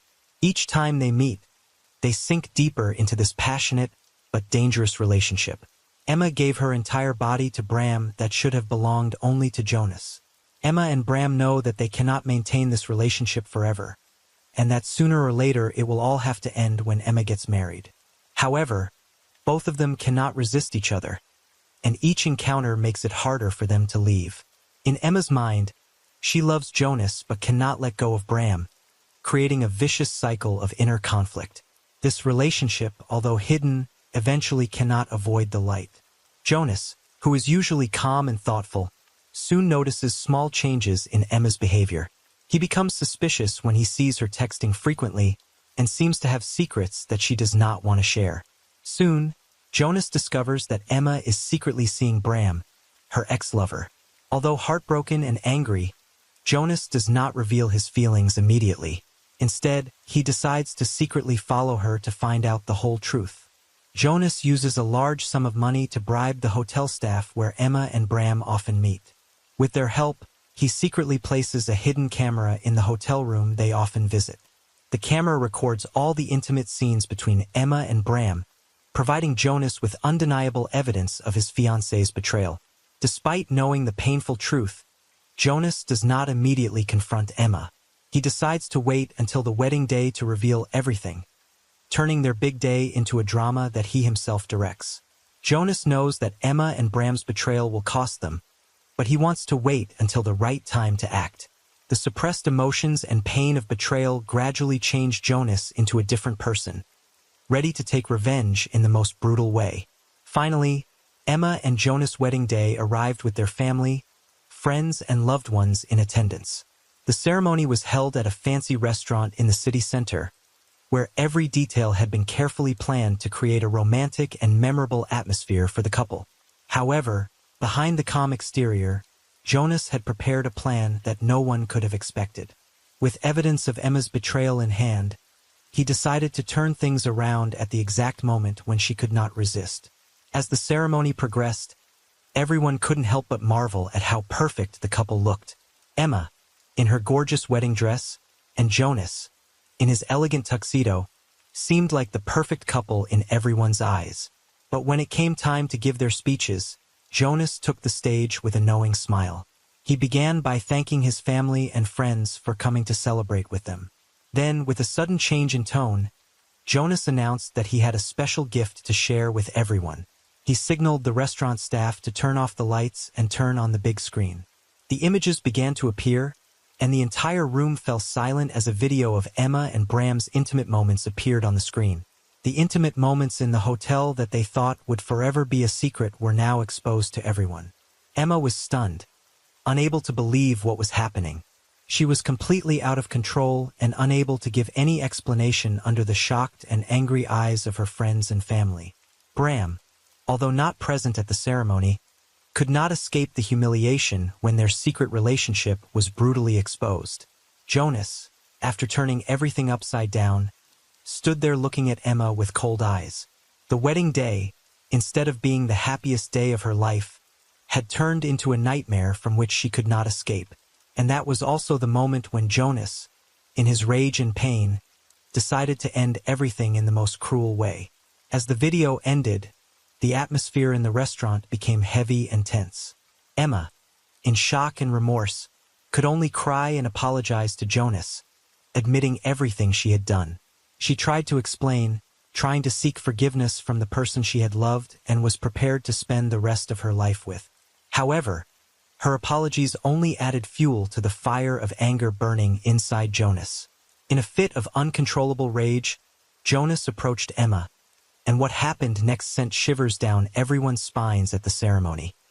He attacked her brutally and savagely, taking out all his pain and anger on the bride who had been the center of attention just minutes before. Although many people witnessed the horrific scene, none of them dared to intervene. They were shocked, frightened, and could not believe what was happening before their eyes. Some wanted to step forward to stop Jonas, but were deterred by Jonas's fury. Jonas, in his uncontrolled rage, did not realize that he had hit her too hard. When it was all over, Emma lay motionless on the floor, lifeless. Jonas, now realizing the consequences of his actions, was too late. The wedding day, which was supposed to be the happiest day of his life, turned into a terrible tragedy when the young bride Emma lost her life right in front of her family and friends. The incident shocked the entire city of Bergen, as a wedding that should have been a symbol of love and happiness ended in the tragic death of the bride at the hands of the husband she had betrayed.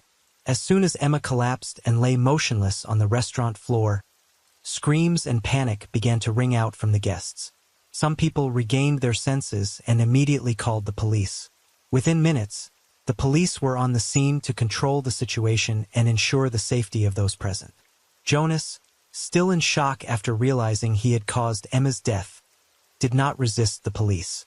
He quietly let them handcuff him and lead him away, leaving behind a scene of devastation and chaos. Witnesses were shocked by what had just happened, and the restaurant, which should have been a symbol of joy and happiness, was now the scene of a brutal murder. The tragic end to the wedding ceremony left an indelible wound in the hearts of both families and friends. The event also shook the city of Bergen, becoming a painful reminder of the devastation that anger and betrayal can cause.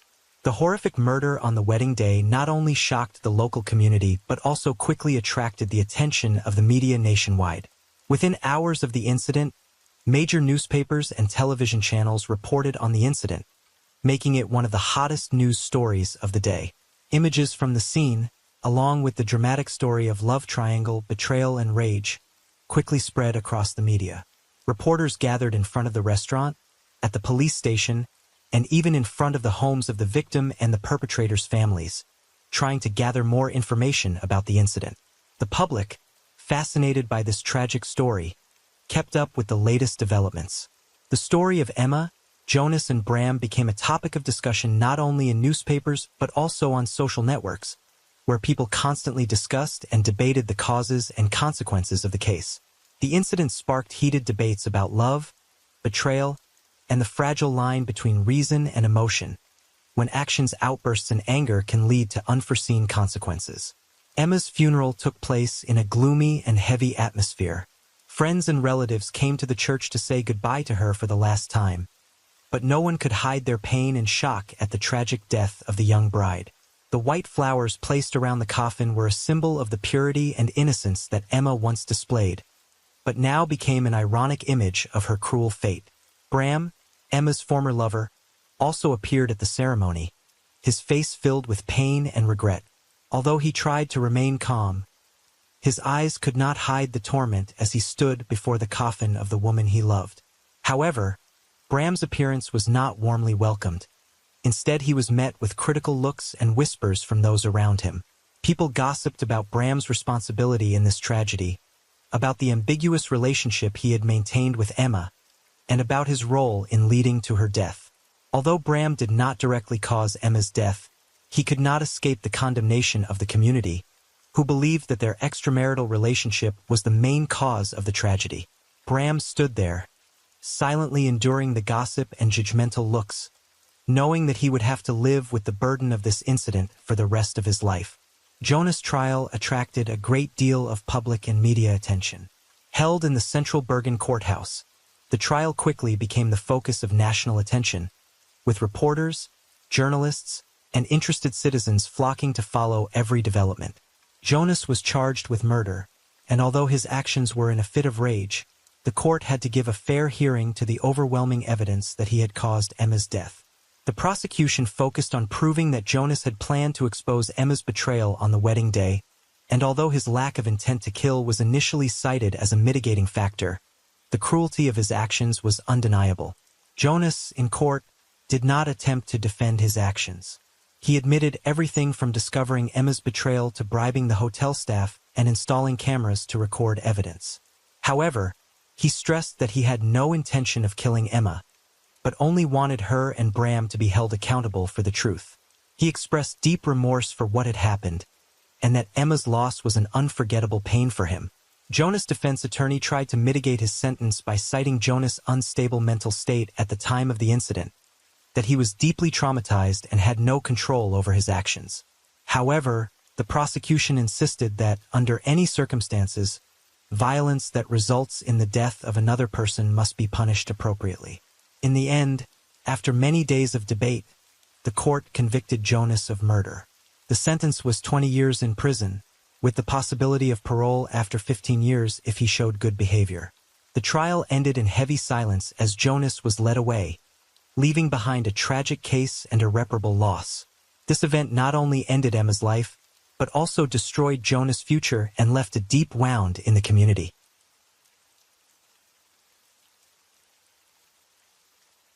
Story 6.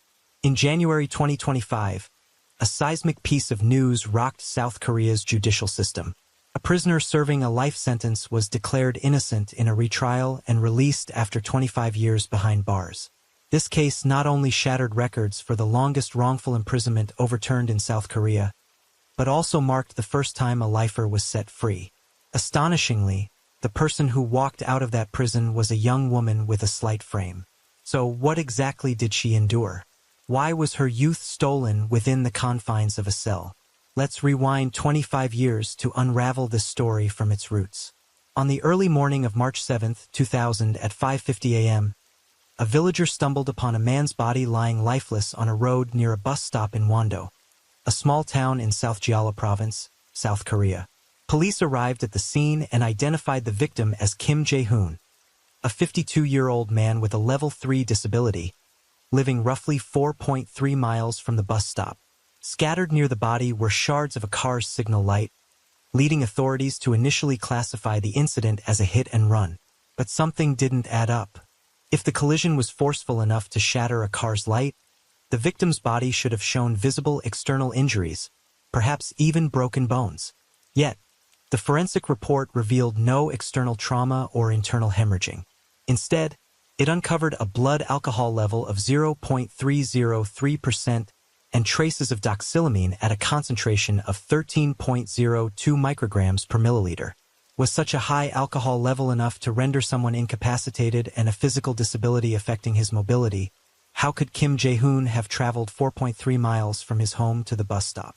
Police theorized that someone had laced his drink with alcohol and sedatives, transported him to the location, and staged the scene to look like a hit and run before fleeing. The perpetrator was likely someone close to Kim Jae-hoon.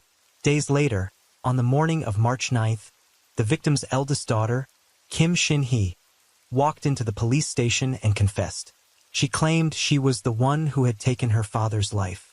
Kim Jae-hoon had 3 children, Kim Shin-hee, 23, from his first marriage, a 19-year-old son and a 16-year-old daughter from his second marriage.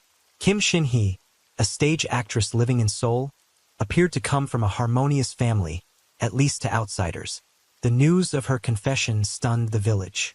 Yet, police had already flagged Kim Shin-hee as a suspect. She had arrived in Wando at midnight on the day of her father's death, but didn't return to her grandmother's house until 5:30 a.m. Those unaccounted for 4.5 hours coincided precisely with the time of the incident, and she had no alibi. In her initial statement, Kim Shin-hee admitted to crushing 30 sleeping pills into liquor, passing it off to her father as a liver tonic.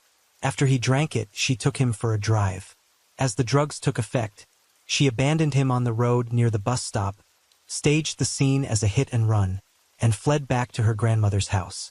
But why would Kim Shin-hee do this to her own father? What drove her to such an act? She confessed that 2 months prior, she learned her half-sister had been coerced by their father into fulfilling his perverse demands. Recalling similar abuse she herself endured in middle school, Kim Shin-hee's rage boiled over, compelling her to put an end to it.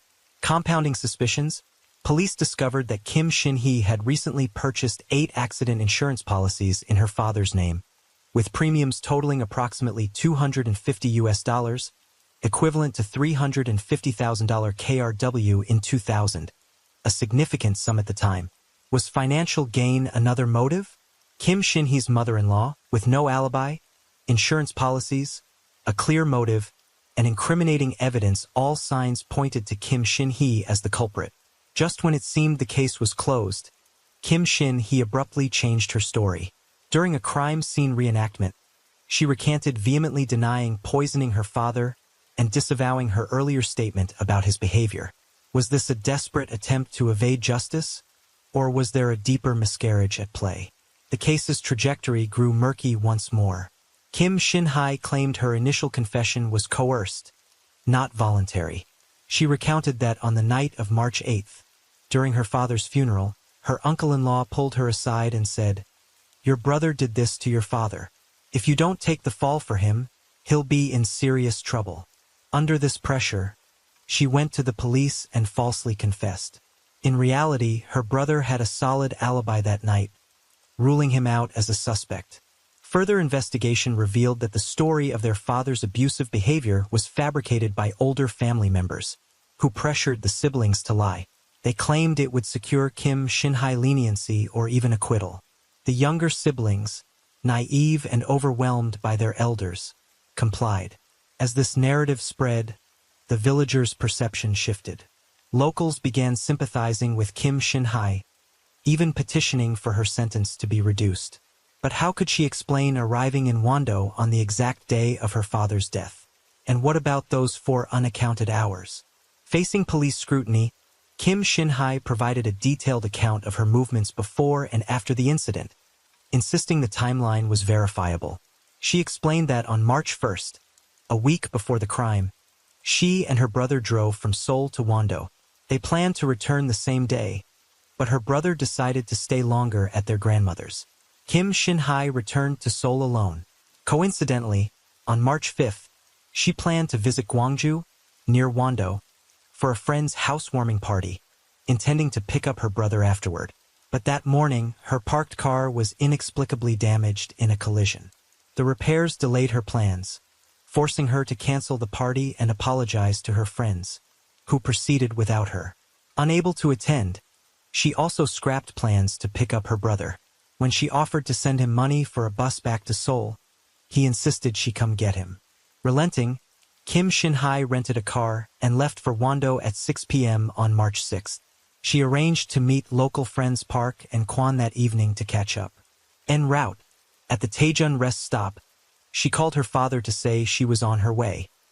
He was drinking with 2 villagers at home and told her to drive safely, promising to cook chicken porridge for her arrival.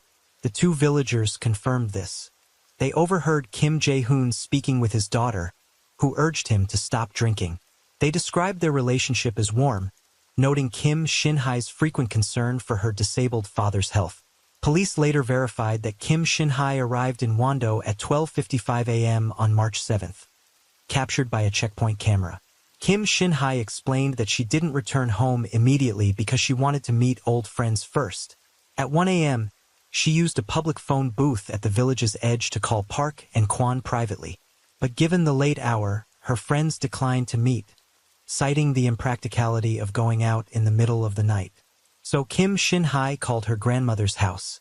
Her younger sister answered, informing her that their brother and grandmother were asleep while she was painting. The sister added that their father seemed drunk and had just argued with their grandparents. According to Kim Shin-hai, her father became belligerent and uncontrollable when intoxicated. To avoid confronting him in that state, she decided to stay in her car, drinking and resting, and accidentally fell asleep. She only rushed to her grandmother's house after waking up. During their phone call, her sister asked where she was. Though Kim Shin-hai was already at the village's entrance, she lied, saying she was still at a checkpoint en route. This lie later became a critical piece of evidence against her. Police believed it proved she was orchestrating a premeditated crime by concealing her presence in the village. Kim Shin-hai countered that she lied impulsively, fearing her grandmother would be upset if she knew she'd arrived in Wando but prioritized meeting friends over coming home. Regarding her alibi, Park and Kwon testified at the preliminary trial, confirming they received her call that night. Tearfully, they lamented, "If we had met Shin-hai that evening, none of this would have happened." Despite their testimony, police remained skeptical. They suspected Kim Shin-hai deliberately called at an hour when her friends were unlikely to meet, crafting a convenient alibi. As for the incriminating notebook and insurance policies, Kim Shin-hai offered this explanation. Her dream was to become a screenwriter, and she often jotted down story ideas in her notebook. These suspicious phrases were merely part of a fictional plot she was developing. And the 8 accident insurance policies for her father? She explained that at the time insurance was a popular trend, with agents frequently visiting homes to pitch policies. Since her disabled father couldn't qualify for standard life insurance, Kim Shin-hai purchased multiple accident policies, intending to compare them and cancel some later. In fact, by the time of the incident, 3 policies had already been canceled. Moreover, when purchasing the policies, she concealed her father's disability, indicating a potential breach of disclosure obligations. Additionally, the policies required a 2-year waiting period before payouts could be claimed for accidents. Having worked at her aunt and uncle-in-law's insurance agency, Kim Shin-hai would have known this rule. If her goal was to fraudulently claim insurance money by staging an accident, just 2 months after purchasing the policies, she would have been aware that no payout was possible. Logically, she would have waited 2 years to execute such a plan. Even if the insurance company mistakenly paid out, the primary beneficiary was not Kim Shin-hai, but her father's second wife, her stepmother. This detail raised further questions. Moreover, Kim Shin-hai insisted that from the moment of her arrest, she steadfastly denied being the culprit. She accused the police of ignoring her claims, conducting coercive interrogations, and forcing her to provide fingerprints. The police, however, dismissed her allegations of misconduct. On April 1, 2000, the prosecution charged Kim Shin-hai with 2 counts and sought the death penalty. After navigating the preliminary, appellate, and final trials, the Supreme Court sentenced her to life imprisonment. Yet, even behind bars, Kim Shin-hai never wavered in proclaiming her innocence. She tirelessly sent letters to government agencies, civil society organizations, media outlets, and beyond pleading her case. Her cause caught the attention of Park Jun-young, a lawyer specializing in retrials. Thus began Kim Shin-hai's arduous journey toward justice. She was 27 years old, and this fight would span 25 years. According to Attorney Park, the police investigation was riddled with serious procedural flaws and logical inconsistencies. The critical issue was that authorities had pegged Kim Shin-hai as the culprit from the outset. Despite her initial confession, the principle of presumed innocence demanded they explore multiple possibilities, not zero in on a single suspect with biased intent. This led to a failure to gather decisive evidence early in the case. When Kim Shin-hai recanted her confession, the case lacked any solid evidence to uphold her guilt. Take the sleeping pills, allegedly the murder weapon. Police initially claimed Kim Shin-hai crushed 30 doxylamine pills into a bowl of rice and mixed them into liquor, wiping away spilled powder with a rack and discarding it in the trash. Typically, 30 doxylamine pills would yield a blood concentration of about 4.7 micrograms per milliliter. To reach the level found in Kim Jae-hoon's blood, at least 100 pills would have been required.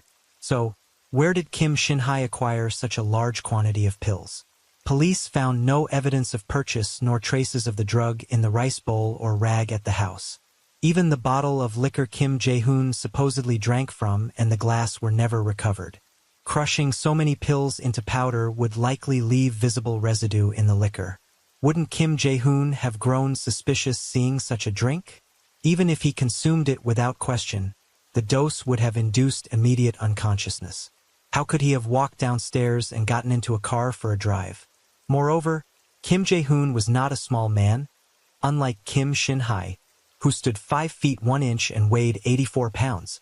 Could she have managed him alone? Crucially, no blood or hair from Kim Jae-hoon was found in the rental car she drove. While investigative techniques in 2000 were limited, no definitive evidence linked Kim Shin-hae to the crime. Additionally, police violated procedural protocols. They searched Kim Shin-hae's residence without a warrant. Of the 2 individuals conducting the search, only one was an authorized officer, the other was a military friend of the policeman. This rendered the search illegal, invalidating the evidence collected. Overall, the evidence used to convict Kim Shin-hae was deeply flawed. Beyond her initial confession, there was no clear proof of guilt and some evidence even suggested her innocence, yet she was sentenced to life in prison.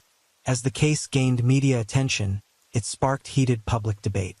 Kim Shin-hae's retrial took a significant turn in January 2015, when the Korean Bar Association filed for a review.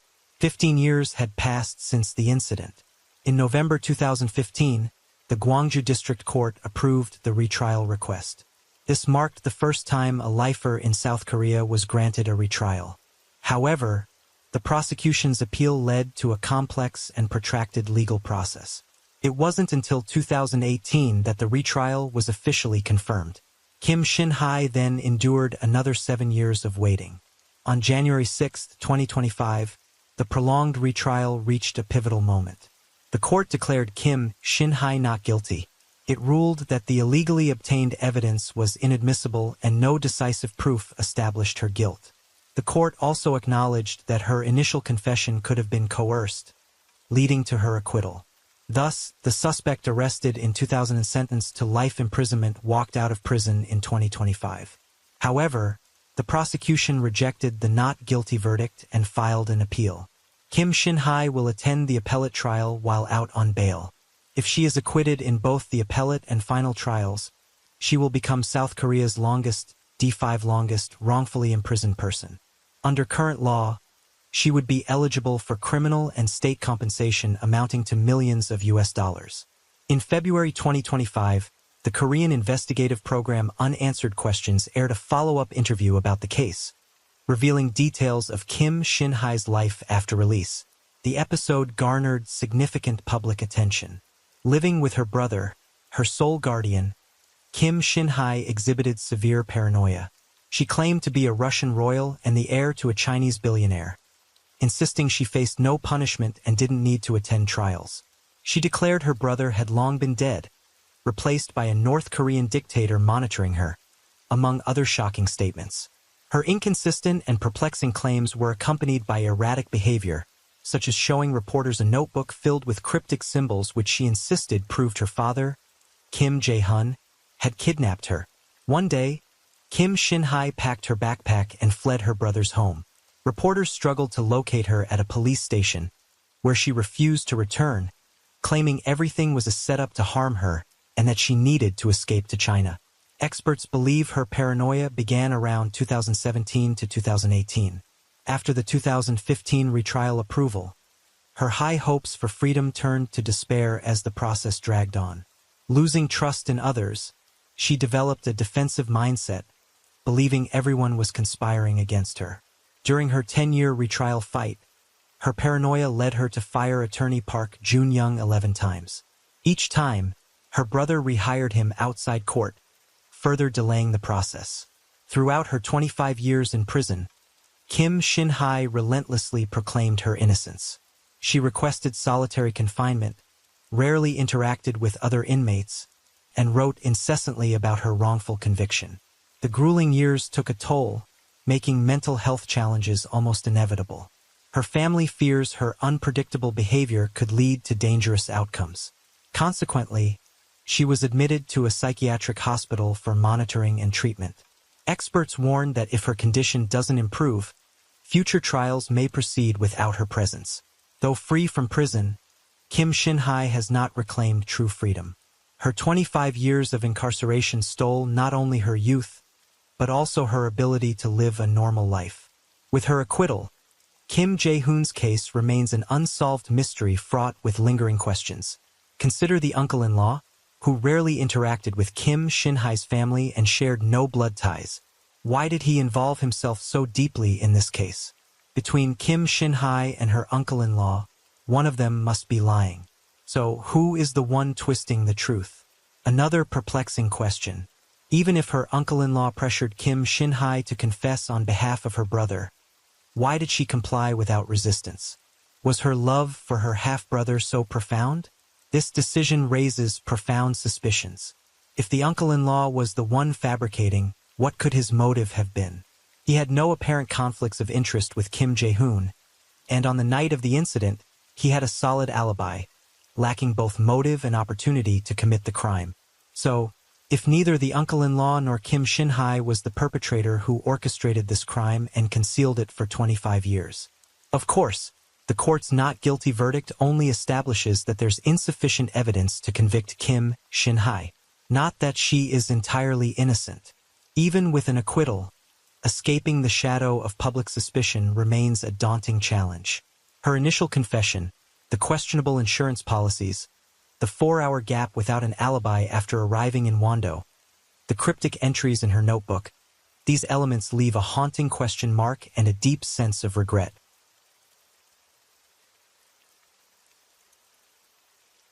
As the rain falls and the night deepens, thank you for being here with me at Radio Night Crime. True crime stories remind us of life's mysteries and the need to stay aware, even in the stillness of the night. If you enjoyed tonight's story, don't forget to like, share, and subscribe. Let the sound of the rain lull you to sleep, and until next time, stay safe, stay curious, and let the night keep you company.